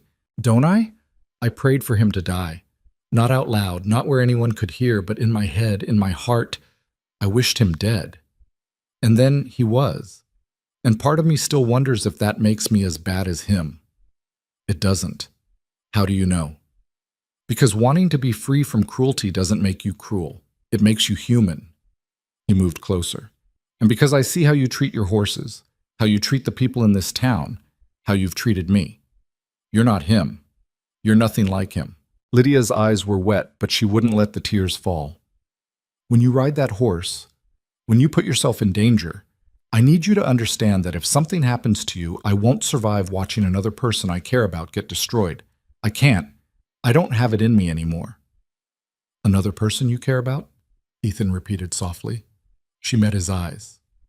"Don't make me say it. Not now. Not when—" He kissed her. It wasn't planned, wasn't thought through, just an impulse he couldn't control. She froze for half a second, then kissed him back with the desperation of someone who'd been alone too long, who'd forgotten what it felt like to be wanted for something other than what you could provide. When they broke apart, both breathing hard, Lydia pressed her forehead to his. "You're an idiot," she whispered. "I know. And if you die on that horse, I'll never forgive you." Fair enough. They stood like that as the sun came up, two damaged people finding something like hope in each other's brokenness, and for a moment the world felt manageable again. Then the moment passed, reality returned, and they separated with the awkwardness of people who'd just crossed a line they couldn't uncross. "I should go," Lydia said. "Make breakfast. Pretend this is a normal day." "Is it?" "No, but we can pretend."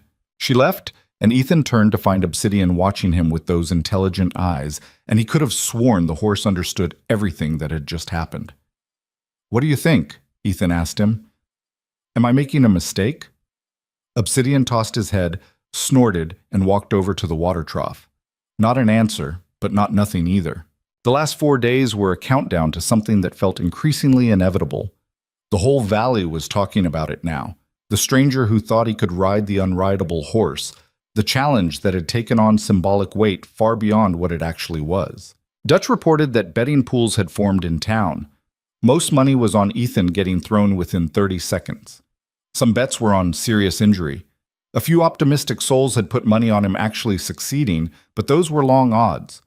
Cole and his friends were conspicuously quiet, which worried Martha more than if they'd been vocal.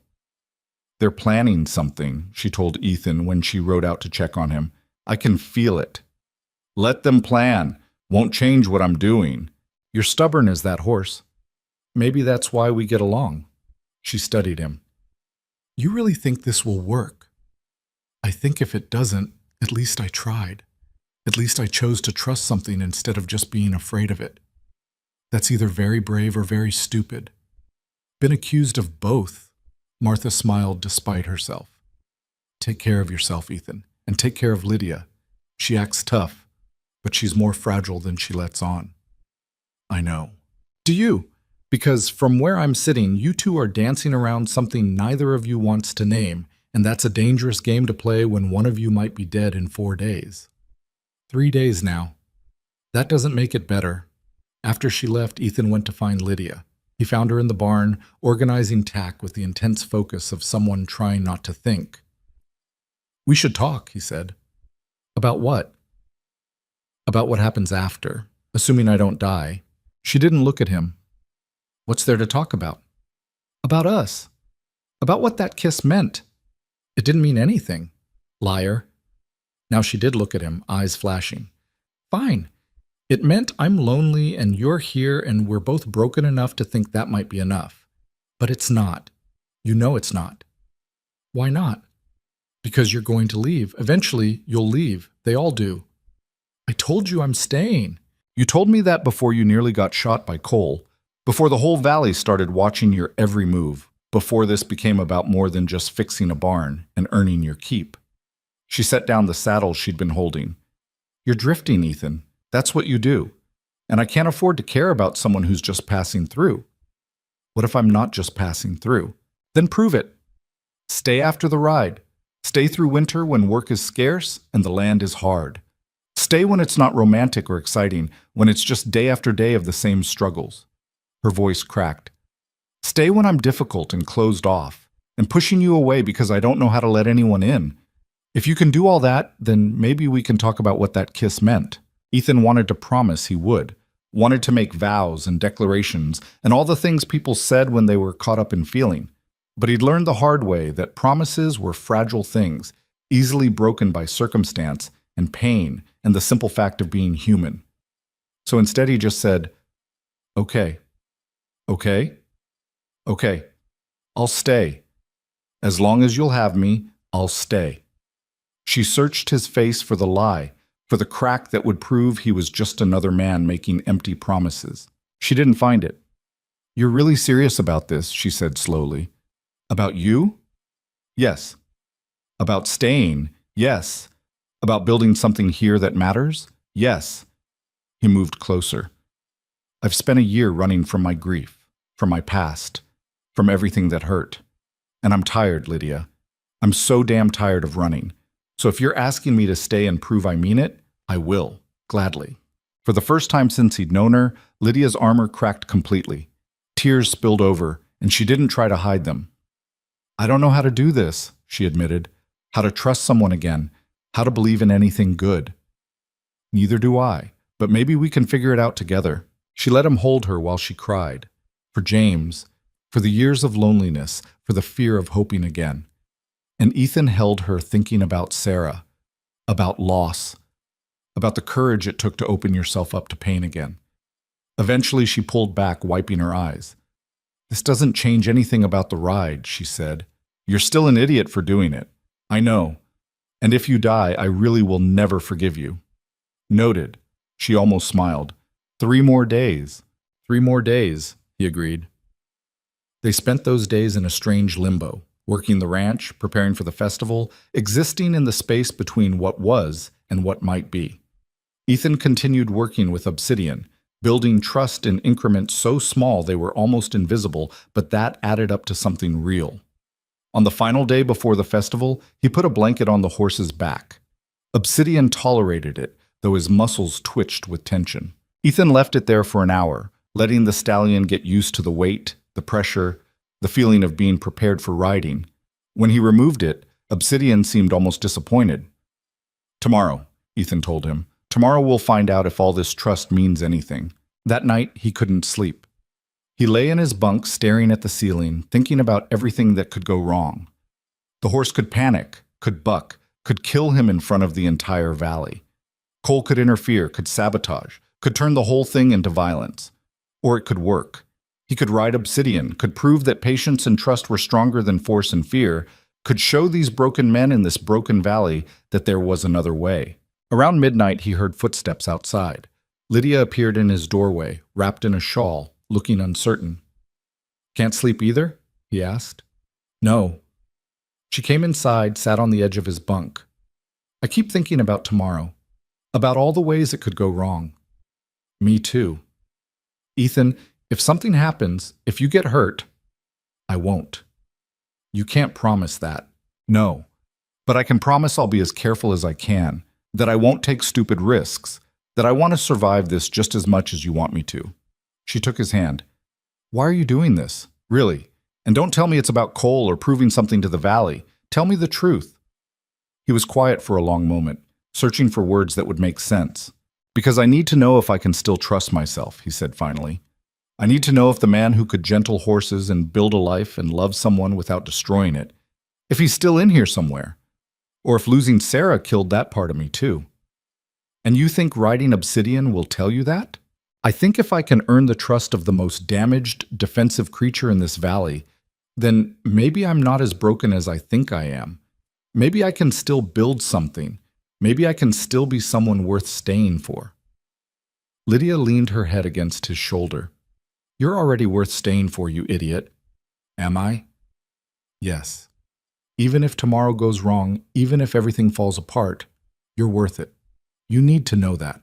They sat like that until the first light started creeping through the window, two people holding on to each other against the coming day, trying to believe that trust and hope were enough to survive what was coming. And in the corral outside, Obsidian stood watching the bunkhouse, as if he too understood that tomorrow everything would change, one way or another. Dawn came too fast and too slow at the same time. Ethan woke to find Lydia gone from the bunkhouse, though the warmth of where she'd been sitting remained. He dressed slowly, hands steady despite the anxiety coiling in his gut. This was it. Everything he'd been building toward for the past 2 months came down to the next few hours. Outside, the ranch was already stirring. Lydia had coffee going, and the smell of it mixed with dust and hay and the particular scent of a day that would change everything. She looked up when he came in, and something passed between them, not words, but an understanding that went deeper. "You eat," she said, pushing a plate toward him. "Don't care if you're nervous. You need your strength." "Yes, ma'am." They ate in silence, both aware of the clock ticking toward the inevitable. Around 8, they heard wagons on the road. The valley was coming to them, it seemed, rather than waiting for them to come to town. By 9, Lydia's ranch looked like a county fair had sprung up overnight. Families arrived with baskets and blankets, setting up along the fence lines for the best view. Dutch brought his wagon loaded with supplies, claiming he was just being helpful, but really wanting to be close to the action. Martha came with Tommy Harrison and his mother, the boy's leg still splinted but healing well. The festival itself was supposed to be in town, but word had spread that the real event would be here. Ethan Hale attempting to ride obsidian. So the people came, drawn by curiosity and the promise of spectacle, the kind of story they'd tell for years regardless of how it ended. By 10, there were maybe 60 people gathered. By 11, closer to 100, and Cole Braddock was among them. He arrived with his 3 friends, all of them sober this time, which was somehow more concerning than if they'd been drunk. Cole's eyes found Ethan immediately, and the look in them was cold calculation rather than hot rage. "He's planning something," Lydia murmured to Ethan. "I can feel it." "I know. Just stay close to Dutch and Martha. Whatever happens, don't get between me and him." "Ethan, please, I need to know you're safe." She wanted to argue, but she could see the fear beneath his calm exterior, the real worry that this would spiral into violence, and she'd be caught in it. So she nodded and moved toward where Martha stood with the Harrison family. Dutch found Ethan near the corral. "This is a hell of a crowd," Dutch said. "Half the territory must be here." "Great, no pressure." "You don't have to do this, you know. Could just call it off, tell everyone you changed your mind." "And then what? Cole wins by default? The valley decides I was all talk?" Ethan shook his head. "No, this needs to happen." "Even if it kills you?" "Especially then. At least I'll have tried." Dutch gripped his shoulder. "You're either the bravest man I've ever met or the dumbest. Haven't decided which. Let me know when you figure it out." Roy and the others from the Thursday night music sessions had set up with their instruments, providing entertainment while people waited. The music helped, gave the gathering a festive air rather than the feeling of spectators waiting for a gladiator to die. Around noon, the crowd started getting restless. People had come to see something, and the waiting was wearing thin. Ethan knew it was time. He walked to the corral where Obsidian stood watching the crowd with nervous energy. The stallion wasn't used to this many people, this much noise. His ears were pinned back, his muscles tense under that black coat. "I know," Ethan said quietly, approaching slowly. "I know this isn't what you wanted. Too many people, too much attention. But I need you to trust me one more time, just once.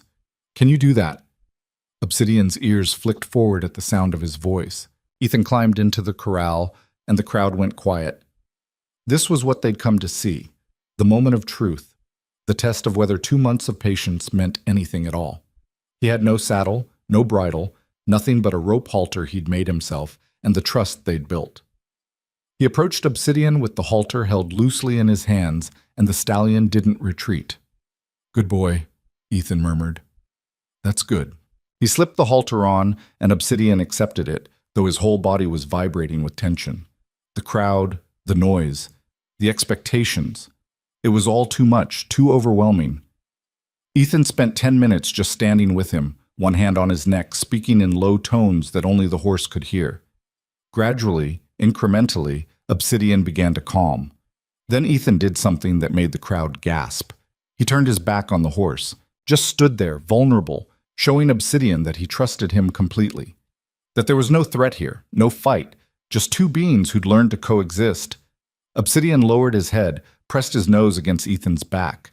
The gesture was unmistakable: recognition, acceptance, trust. Ethan turned, ran his hand down the stallion's face, and then in one smooth motion swung himself onto Obsidian's back. For 3 heartbeats, nothing happened. Ethan sat there, weight settled, hands gentle on the rope, body relaxed despite every instinct screaming at him to tense up, to prepare for the inevitable buck and throw. Obsidian stood perfectly still. The crowd held its breath. Then Ethan applied the slightest pressure with his legs, and Obsidian moved forward. Not a buck, not a rear, just a simple walk, smooth and controlled, like they'd been doing this for years instead of seconds. The crowd erupted. People cheered, shouted, couldn't believe what they were seeing. The horse that had broken 30 riders was walking calmly around the corral with a man on his back. No force involved, no struggle, just partnership. Ethan kept his focus on Obsidian, reading his body, staying present to any sign of panic or fear. But the stallion seemed almost relieved, like he'd been waiting for someone to finally understand what he needed. They made 2 full circuits of the corral. On the third, Ethan asked for a trot. Obsidian gave it to him. The movement was powerful, fluid, perfect. This was what the horse had been meant for, not to be broken, but to be partnered with, to work together rather than in opposition. Ethan brought him back to a walk, then asked him to stop. Obsidian halted immediately, perfectly responsive. The crowd was going wild now, people standing, clapping, shouting Ethan's name. He dismounted slowly, ran his hands over Obsidian's neck, whispered his thanks. The stallion nickered softly, and Ethan could have sworn he saw something like satisfaction in those dark eyes. He'd done it. They'd done it. Ethan turned to face the crowd, feeling the weight of their approval, their amazement, their... The gunshot split the air like lightning. Everything happened too fast and too slow at once. Ethan felt the impact before he heard the sound, a punch to his left shoulder that spun him sideways and dropped him to his knees. Pain exploded through his body, white-hot and overwhelming. The crowd screamed, scattered, people diving for cover or running or freezing in confusion. Ethan looked down to see blood spreading across his shirt, dark and wet. He'd been shot. His mind struggled to process it even as his body started shutting down from shock. He looked up, trying to find the shooter, and saw Cole Braddock maybe 30 yards away with a rifle, his face twisted into something between rage and satisfaction. "Not so impressive now, are you?" Cole shouted. "Not so special." Ethan tried to respond, but his words came out slurred. The world was tilting, sound muffled like he was underwater. Then Obsidian was there. The stallion, who should have bolted at the gunshot, who should have panicked and run like any wild horse would, he stepped between Ethan and Cole, placing his body as a shield. Another shot rang out. The bullet hit dirt 3 feet from Obsidian's hooves. The stallion didn't move. He stood there, solid as stone, protecting the man who'd chosen to trust him instead of break him. His ears were flat against his head, his eyes fixed on Cole with an intensity that was almost human in its anger. "Move!" Cole shouted, working the rifle bolt. "Move, you damn animal!" But Obsidian didn't move. Dutch was running toward Cole now, along with several other men from town. Roy was shouting for the doctor. Martha had her arms around Tommy Harrison, shielding him from seeing the violence. And Lydia. Lydia was at Ethan's side, her hands pressing against his shoulder, trying to stop the bleeding. "Stay with me," she was saying, her voice shaking. "Ethan, stay with me. You don't get to die. You promised you'd stay, so you stay. You hear me?" He tried to focus on her face, but everything was getting hazy. "Lydia, don't talk. Save your strength. The doctor's coming. You're going to be fine. You just need to—" Another gunshot, but this one went wide. Dutch had reached Cole, was wrestling the rifle away from him. Other men joined in, pulling Cole back, disarming him. "He cheated!" Cole was screaming. "He did something to that horse, tricked everyone. This isn't real." "You shot an unarmed man," Dutch said, his voice deadly calm. "In front of 100 witnesses, including children." The reality of what he'd done seemed to hit Cole all at once. The rage drained from his face, replaced by something like panic. I wasn't trying to kill him, just wanted to scare him, make the horse throw him. You shot him, Cole. You tried to kill him. No, But whatever excuse he was forming died as he saw Obsidian still standing guard over Ethan, saw the blood spreading in the dirt, saw the entire valley staring at him with a mixture of horror and disgust. He'd crossed a line that couldn't be uncrossed. The doctor arrived, an older man named Patterson who'd seen plenty of gunshot wounds in his time. He knelt beside Ethan, examined the wound while Lydia held pressure. "Went through clean," Patterson said. "Missed the bone, missed the major vessels. He's lucky." "Doesn't feel lucky," Ethan managed, his voice weak. "You're alive. That's lucky enough." Patterson looked up at the men holding Cole. "Someone ride for the marshal. This is beyond my jurisdiction." They took Cole away, still protesting, still trying to explain how this wasn't what it looked like, how Ethan had pushed him to this, how none of this was his fault. No one was listening.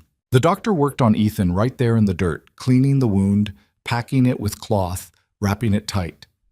The pain was excruciating, but Ethan focused on Lydia's face, on her hands gripping his good arm, on the tears streaming down her cheeks that she didn't bother to hide. "You're an idiot," she said, "a complete and total idiot." "I know. I told you this was dangerous, told you something like this would happen. You did. And you did it anyway. Had to. Why? What was worth this?" She gestured at the blood, the chaos, the destruction of what should have been a triumph. Ethan looked past her to where Obsidian still stood, still refusing to move, still protecting him even though the danger had passed. "That," he said, "that was worth it." She followed his gaze, saw the horse standing guard, and something in her expression shifted. Understanding, maybe, or acceptance that some things mattered more than safety. "Can you move him?" Patterson asked. "I need to get him somewhere clean to finish this properly." "The house," Lydia said immediately. "Bring him to the house." 4 men carried Ethan carefully across the yard while Lydia ran ahead to prepare. Obsidian followed the whole way, walking beside the makeshift stretcher like a sentinel, not letting Ethan out of his sight. They got him inside, laid him on Lydia's bed. Patterson went to work properly now, with light and clean water and actual medical supplies. The pain was enormous, but Ethan bit down on a leather strap and endured it. Outside, the crowd was dispersing, the festival atmosphere completely destroyed. Families packed up quietly, subdued by what they'd witnessed. The story they'd tell about this day would be darker than anyone had anticipated. Martha stayed, helping where she could. Dutch organized the cleanup, making sure everyone got home safe. Roy and the others put away their instruments, the music forgotten. And through the window, Ethan could see Obsidian still standing in the yard, still watching the house, still waiting. "That horse saved your life," Patterson said as he worked. "Stood between you and a rifle. I've never seen anything like it. He's special, Ethan said through gritted teeth. He's loyal. There's a difference. Patterson tied off the bandage. You're going to need to rest for at least 2 weeks. No heavy lifting, no riding, no stupidity. This wound gets infected. You could still die. Understood. I'm serious. You've lost a lot of blood. Your body needs time to recover. I'll make sure he rests, Lydia said firmly. Even if I have to tie him to the bed. Patterson smiled slightly. I believe you would. He packed up his supplies. I'll check on you tomorrow. In the meantime, if you develop fever or if the bleeding starts again, send for me immediately. After he left, Lydia sat on the edge of the bed, looking exhausted and angry and relieved all at once. Cole's going to jail, she said. Maybe prison. The marshal won't take kindly to attempted murder in front of 100 witnesses. Good. His friends are probably going with him. Pete and Jack were seen loading the rifle, passing it to Cole. They'll all pay for this. Ethan closed his eyes. I don't want revenge, just want it to be over. It is over. Cole showed everyone who he really is. The valley won't forget that. An obsidian? Is standing in my front yard refusing to leave. I think you've made a friend for life. Despite the pain, despite everything, Ethan smiled. Worth it then. You keep saying that. I'm not sure I believe you. Lydia, no, let me say this. She took his hand. You could have died today. You came so close to dying, and for what? To prove a point? To show Cole and everyone else that patience beats force? Was that really worth your life? It wasn't about proving anything. It was about showing Obsidian that someone could be trusted, that not all humans would hurt him.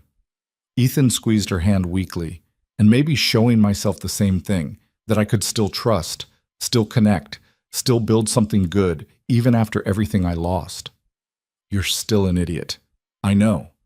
But I'm your idiot, if you'll have me. She leaned down, kissed his forehead. Sleep. We'll figure out the rest when you're not bleeding all over my sheets. He wanted to respond, but exhaustion was pulling him under.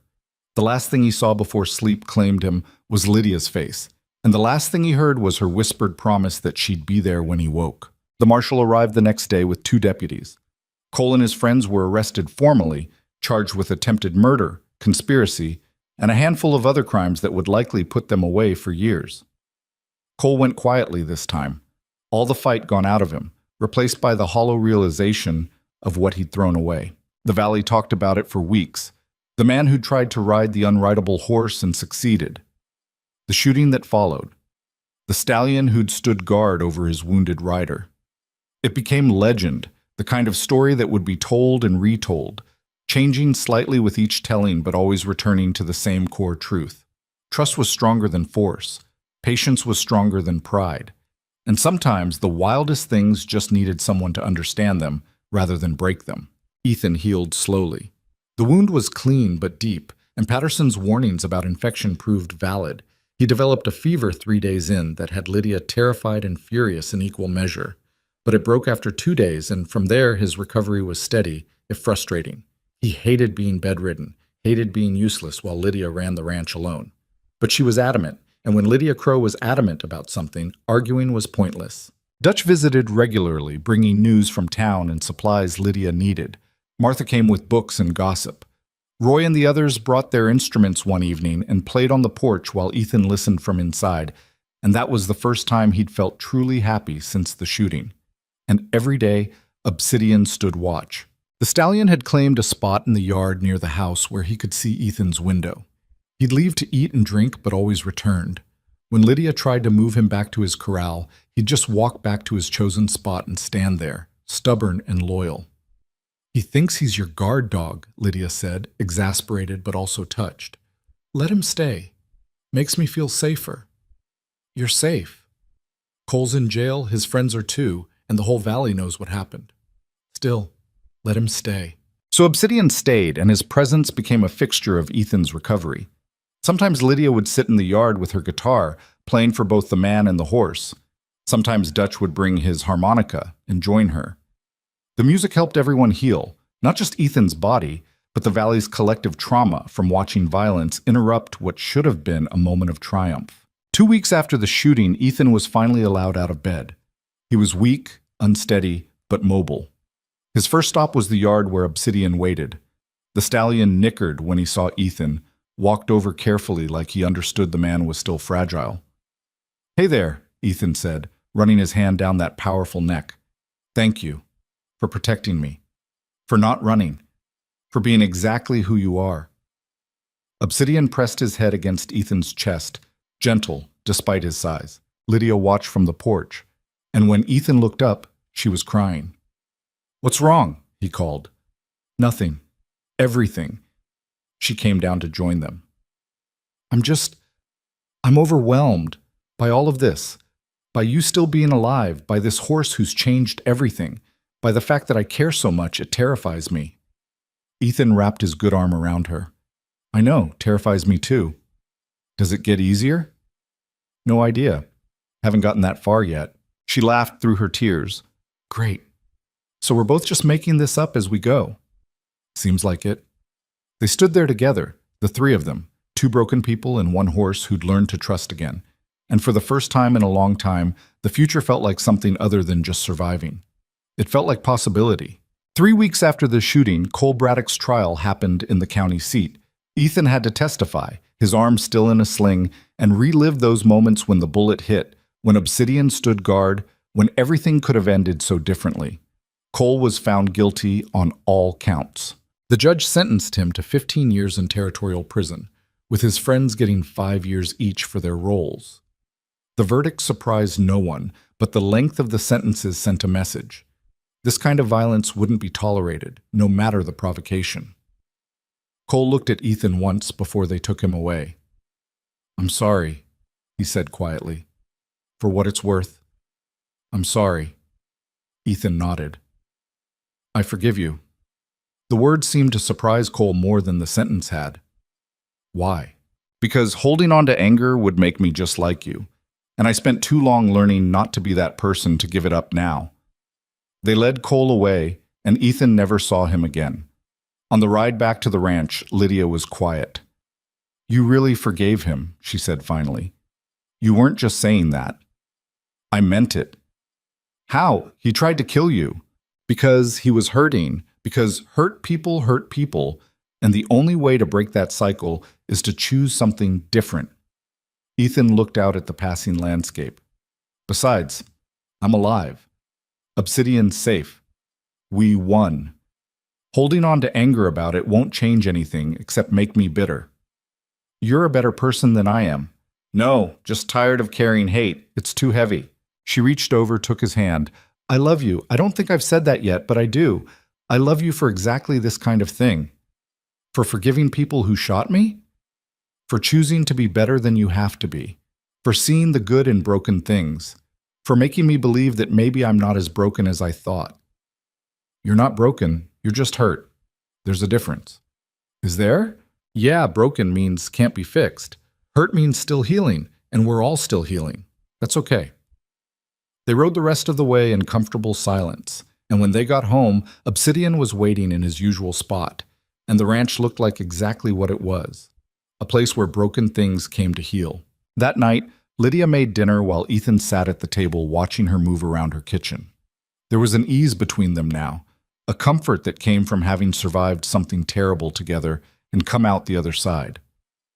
"I've been thinking," Lydia said as she served the food, "about the ranch, about what we could do with it." "What do you mean?" "Other people have horses like Obsidian, horses that have been mistreated, traumatized, written off as unrideable or dangerous. What if we took them in? What if we made this a place for horses like that, used your methods to help them heal?" Ethan considered it. "That's a big undertaking." "I know, but we could do it. Together. Make this ranch about more than just survival. Make it about healing. For the horses or for us?" "Both." She sat across from him. "I've spent 3 years just trying to get by, trying to prove I could manage alone. But I don't want to just manage anymore. I want to build something that matters. And you think I'm the right partner for that? I think you're the only partner for that. You understand broken things. You know how to help them heal without trying to fix them. That's rare." Ethan felt something settle in his chest. Purpose, maybe? Or just the simple relief of being wanted for who he was rather than what he could provide. "Okay, he said. Let's do it. Really? Really? But I have a condition. What? Marry me. Lydia froze, fork halfway to her mouth. What? Marry me. Not now, not right away. But eventually, when we're both ready, I want to build this life with you, this ranch, this purpose, and I want to do it as partners, real partners. Ethan, we've known each other for 3 months. I know. And I've learned more about who I am and who I want to be in those 3 months than I did in the year I spent running. You make me better, make me want to be better. So yeah, 3 months isn't long, but it's long enough to know what I want. She set down her fork, eyes shining. You're serious? Completely. I can't believe I'm actually considering this. Is that a yes? It's a maybe. Ask me again in 6 months. If you still feel the same way, if we've built this thing together and it works, if we survive a winter and the hardships that come with it, then ask me again. And I'll probably say yes. Probably? Definitely, but you're still an idiot for asking after 3 months. Been called worse. She came around the table, sat in his lap carefully to avoid his injured shoulder, and kissed him like she was trying to memorize the feeling. 6 months, she said when they broke apart. You can make it 6 months without running, right? I can make it a lifetime without running. Already told you, I'm staying. Then we'll see what we can build. Outside, Obsidian stood watch under the stars, and the ranch settled into the quiet of evening, and 2 people who'd spent too long alone began building something together that looked like hope. The 6 months Lydia had asked for turned into a season of transformation that none of them could have predicted.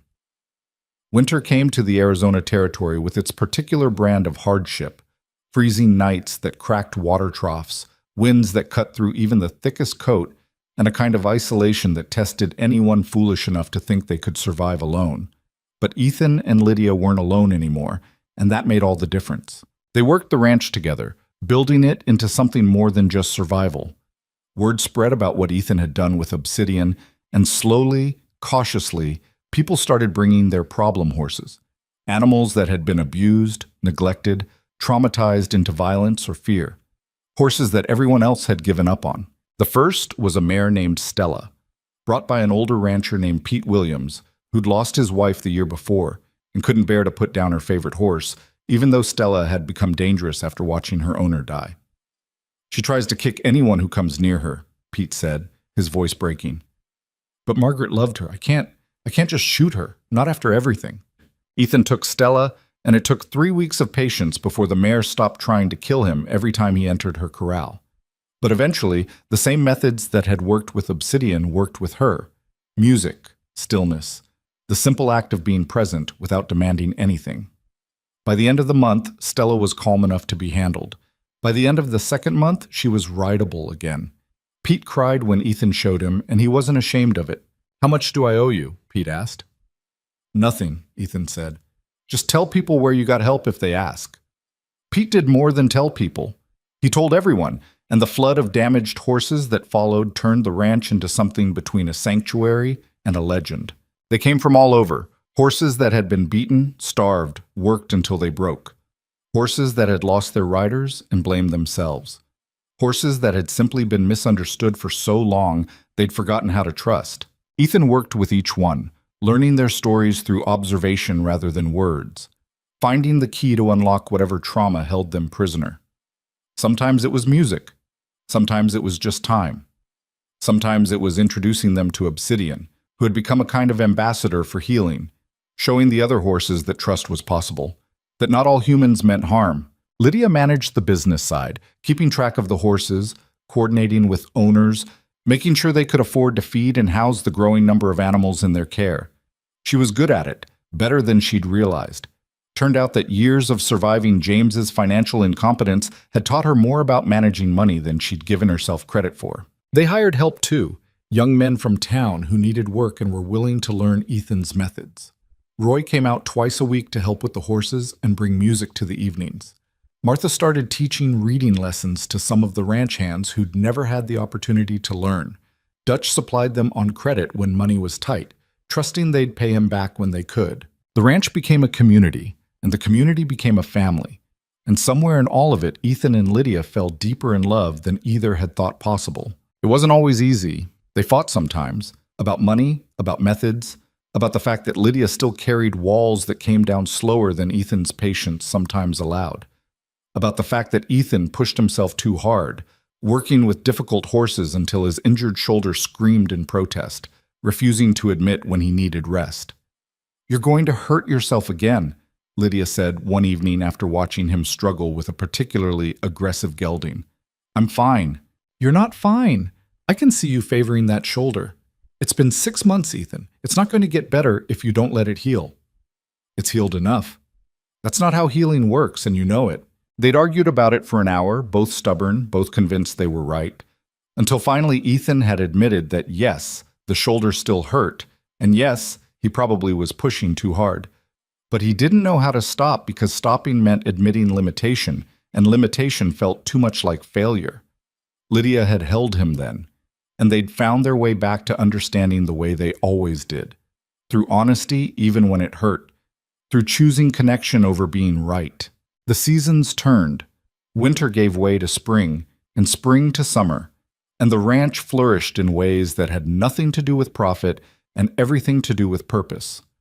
One evening in late summer, Ethan was working with a young stallion that had been rescued from a traveling show where he'd been beaten for entertainment. The horse, they'd named him Phoenix because he was rising from ashes, was skittish, defensive, would rear and strike if you approached too quickly. Ethan was making progress, had gotten close enough to touch Phoenix's neck, when Lydia called from the house. "Ethan, someone's here to see you!" He left Phoenix reluctantly, walked back to find a woman standing in the yard with Dutch. She was maybe 40, well-dressed, with the bearing of someone used to being taken seriously. "Mr. Hale," she said, extending her hand. "My name is Catherine Wright. I represent a consortium of ranchers in the New Mexico territory. We've heard about your work here, and we'd like to discuss a business proposition." They sat on the porch while she explained. The consortium wanted to hire Ethan to travel to their various ranches, teaching his methods to their hands, helping them rehabilitate horses they'd otherwise have to destroy. "We'd pay well," Catherine said, "cover all your travel expenses, provide accommodation, and compensate you for your time and expertise. It would be maybe 3 months of work, 4 at most, and it could establish you as the leading authority on horse rehabilitation in the territories." It was a good offer, a great offer, really, the kind of opportunity that could set them up financially for years. "I need to think about it," Ethan said. "Talk to my partner." "Of course. I'll be in town for a few days. Take your time." After she left, Ethan and Lydia sat in silence. "That's a lot of money," Lydia said finally. "It is. Could really help the ranch. Let us expand, hire more help, take on more horses." "It could. But it means leaving for 3 or 4 months, means leaving you to run this place alone, means not being here for the horses we've already committed to." Lydia was quiet, and Ethan could see her working through it, the practical benefits against the personal cost, the opportunity against the sacrifice. "What do you want to do?" she asked. "I want to stay, but I also know we need the money, and this could be good for us long term." "That's not what I asked. What do you want?" He looked at her. This woman who'd taken a chance on a drifter, who'd let him into her life and her heart, who'd built something beautiful with him out of pain and determination. "I want to marry you," he said. "I want to stop waiting for the perfect moment and just do it. I want to build this life here, together, without leaving for months at a time, chasing money or reputation or anything else." "Ethan, I know you said 6 months. It's been 7 now, and I know I'm supposed to wait until the moment is right, until we've hit some milestone or achieved some goal. But I'm tired of waiting. I'm tired of letting fear or practicality or anything else stop me from claiming what I want. So I'm asking you again. Marry me. Not eventually. Not when things settle down or when we have enough money or when it makes sense. Marry me now, this week, tomorrow, if you'll have me." Lydia's eyes were wet. "You'd really turn down that money to stay here?" "In a heartbeat. The money doesn't matter if I'm not here to build this with you. If I'm off teaching other people while our ranch falls apart, what's the point? We could hire someone to manage while you're gone." "I don't want to manage. I want to be present.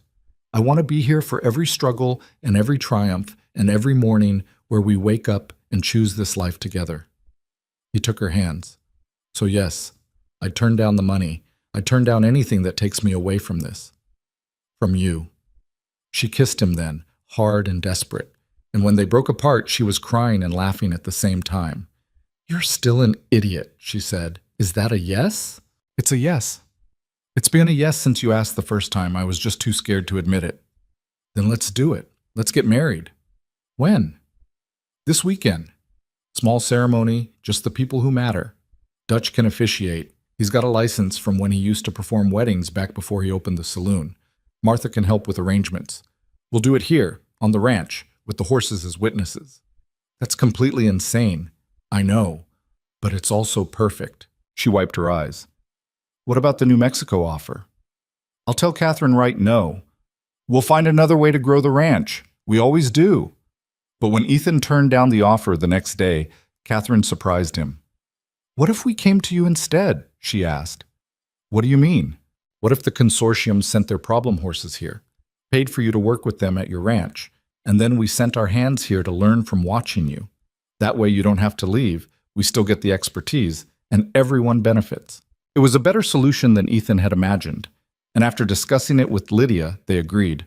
The consortium would send 2 horses at a time, along with the hands responsible for them, and those hands would stay for however long it took to learn Ethan's methods and rehabilitate their horses. It meant expanding the ranch, building more corrals and bunkhouses, but it also meant staying together, building something sustainable, rather than chasing opportunities that would pull them apart. The wedding happened on a Saturday in late August, just as the heat was starting to break. They kept it simple. Lydia wore a dress Martha had helped her make. Ethan wore his best shirt and the boots he'd been saving for special occasions. Dutch officiated, stumbling through the words with the kind of emotional sincerity that had everyone crying. Roy and the musicians played, and there was dancing in the yard afterward, and food that everyone had contributed to, and the kind of joy that comes from watching 2 people who'd earned their happiness finally claim it. Obsidian stood at the edge of the gathering, watching everything with those intelligent eyes, and when Ethan and Lydia cut the cake that Mrs. Harrison had made, the Stallion nickered his approval. "Think he understands what's happening?" Lydia asked. "I think he understands we're happy. That's enough." They danced under the stars, and the valley celebrated with them. And for once, the hard land of the Arizona Territory felt gentle, welcoming, like it had decided to be kind to the people who'd chosen to stay, despite everything it threw at them. That night, after everyone had gone home, Ethan and Lydia stood in the yard looking at their ranch, at the corrals full of horses healing from their traumas, at the bunkhouses housing hands who were learning a better way, at the land that stretched out under the moon like a promise. "We did it," Lydia said softly. "We actually built something good. We're still building it. This is just the beginning." "I know, but it's a good beginning." She was right. It was. The months that followed brought challenges and triumphs in equal measure. The horses from the New Mexico consortium were some of the most damaged Ethan had worked with, and teaching the hands proved harder than working with the horses. You couldn't just be patient with people. You had to explain why patience mattered, had to convince them to unlearn everything they thought they knew about strength and control. But slowly, it worked. The hands went back to their ranches with new knowledge and new perspectives, and word continued to spread.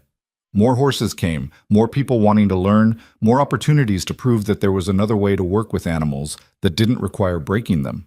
The ranch grew prosperous in ways that had nothing to do with money, though the money came too, eventually, enough to be comfortable, if not wealthy. But the real wealth was in the community they'd built, the lives they'd changed, the horses they'd saved. One evening in December, nearly a year after Ethan had first arrived at the ranch, he and Lydia sat on the porch watching Obsidian play with Phoenix in the far corral. The 2 stallions had become inseparable, the older teaching the younger that trust was possible, that the past didn't have to define the future. "You ever think about Missouri?" Lydia asked. "About what you left behind?" "Sometimes. Less than I used to." "Do you regret it, leaving everything, drifting until you ended up here?"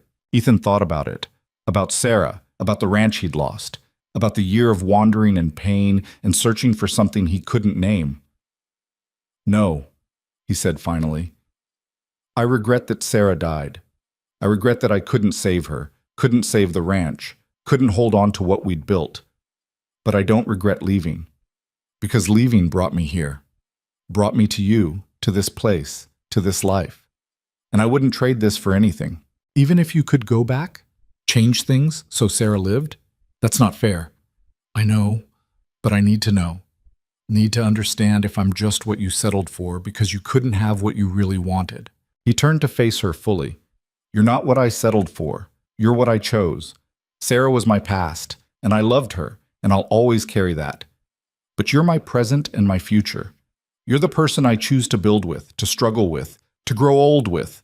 And that's not settling.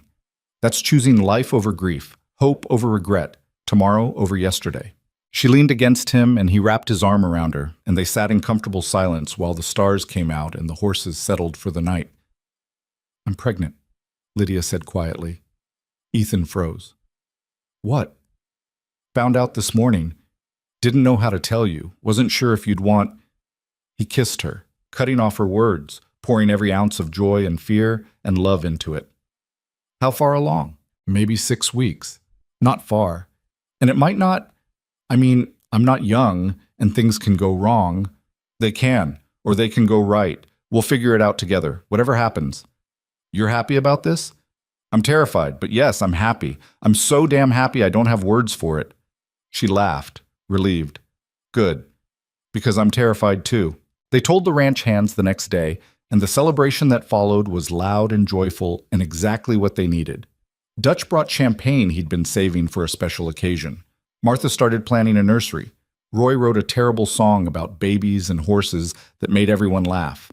The valley rallied around them the way communities do when they decide you're worth protecting. And Ethan and Lydia accepted the help with gratitude, knowing that isolation had nearly destroyed them both, and community had saved them. The pregnancy was difficult. Lydia was sick for months, and there were scares that sent them rushing to the doctor in the middle of the night.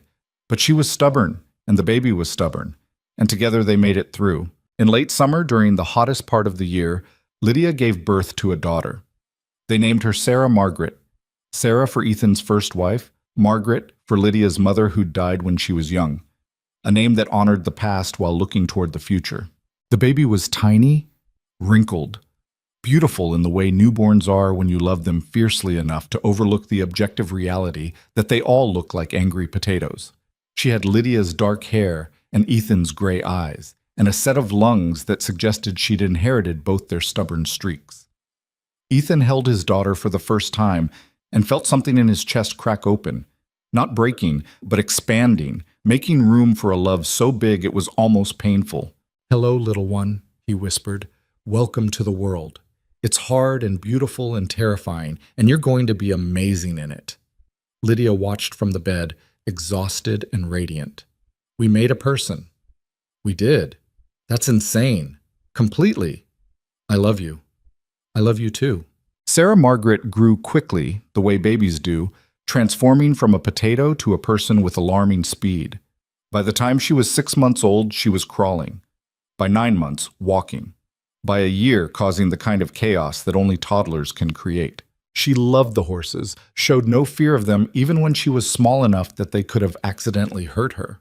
Obsidian was particularly gentle with her, would lower his head so she could pat his nose, would stand perfectly still while she toddled around his legs. "He knows," Lydia said, watching them together. "He knows she's special." All the horses know.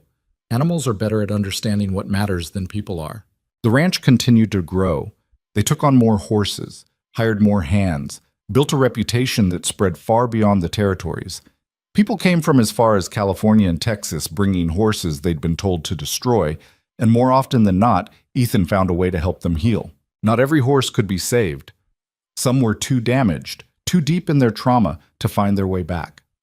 Those were the hardest days, when Ethan had to admit defeat, had to tell an owner that their horse would never be rideable, never be safe, never be anything but a danger to themselves and others.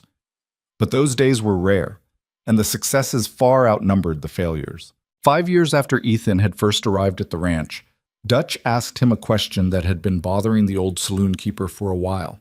"What's the secret?" Dutch asked. "How do you do it? How do you take these broken horses and make them whole again?"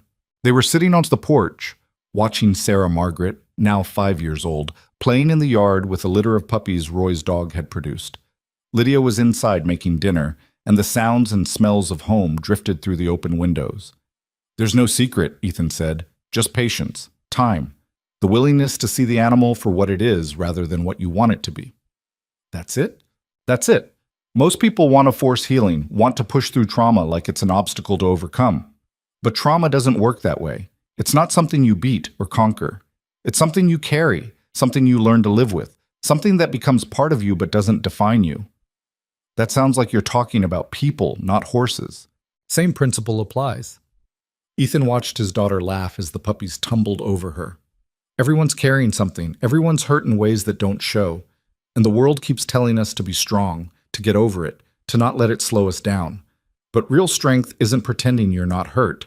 It's acknowledging the hurt and choosing to keep going anyway. Choosing to trust again, to love again, to build again, even when you know it might fall apart. Dutch was quiet for a moment. Cole ever write you? Once. About 3 years ago. Said he was sorry, that he'd had a lot of time to think about what he'd done. I wrote back, told him I forgave him. Never heard from him again. You really forgive him? I do. Holding on to anger would just poison me. He's living with the consequences of his choices. I don't need to punish him any more than he's already punishing himself. You're a better man than most. I'm just a man who's been broken enough to recognize it in others, and who's been loved enough to know it's possible to heal. Sarah Margaret ran over, breathless and happy.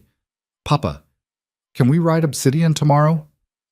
If your mama says it's okay. She will if you ask her. Ethan laughed.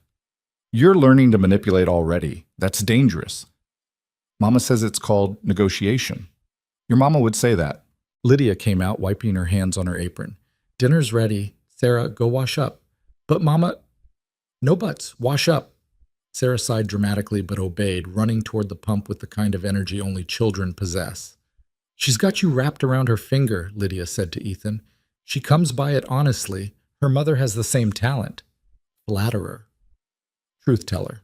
They went inside for dinner and the conversation flowed easily. Talk of the ranch, the horses, the hands, the small dramas and triumphs that made up their daily life.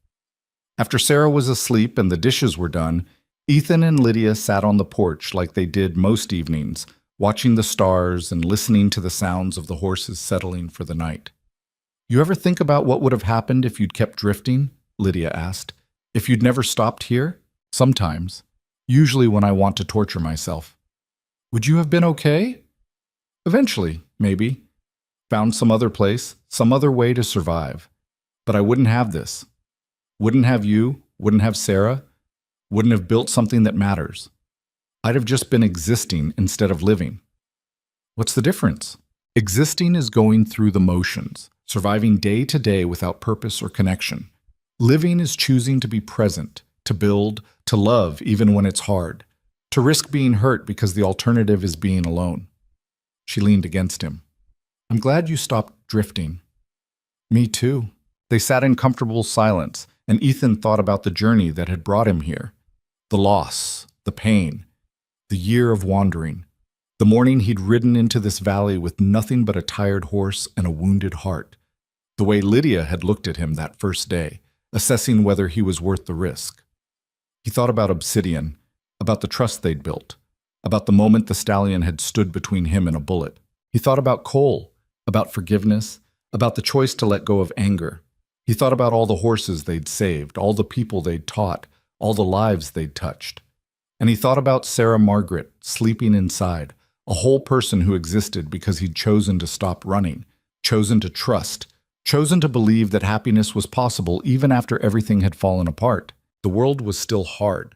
The land was still unforgiving. People still hurt each other. Horses still carried trauma. Life still dealt out pain with abandon. But there was also this: quiet evenings with the person you loved, a daughter sleeping safely inside, horses healing in the corrals, a community that cared for each other, a purpose that went beyond mere survival. There was beauty in the brokenness, strength in the vulnerability, hope in the willingness to try again after failing.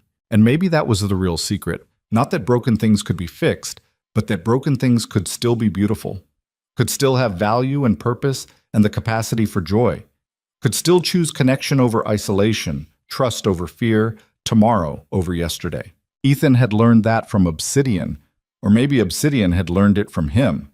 Either way, they taught each other that the wildest, most damaged things sometimes just needed someone to sit with them without judgment, to offer patience without expectation, to prove through presence that trust was worth the risk.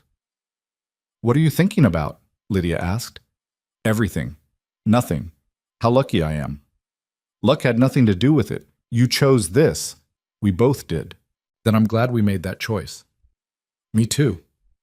In the corral, Obsidian stood silhouetted against the moon, powerful and free. No longer wild, but not tame either. Just himself. Fully and completely, in a place where that was enough. And on the porch, two people who'd survived their own breaking sat together building a life that proved you could start over, could heal, could find happiness in the aftermath of loss if you were brave enough to try. The land was still hard, but they were harder. The world was still cruel, but they were kinder. And in that harsh frontier where only the strongest were meant to survive, they hadn't just survived. They'd learned that real strength wasn't about control or dominance or never showing weakness. Real strength was choosing to trust when you'd been betrayed, choosing to love when you'd been hurt, choosing to build when everything had fallen apart. Real strength was being vulnerable enough to connect, patient enough to heal, and brave enough to believe that tomorrow could be better than yesterday. And in the end, that was the only kind of strength that mattered.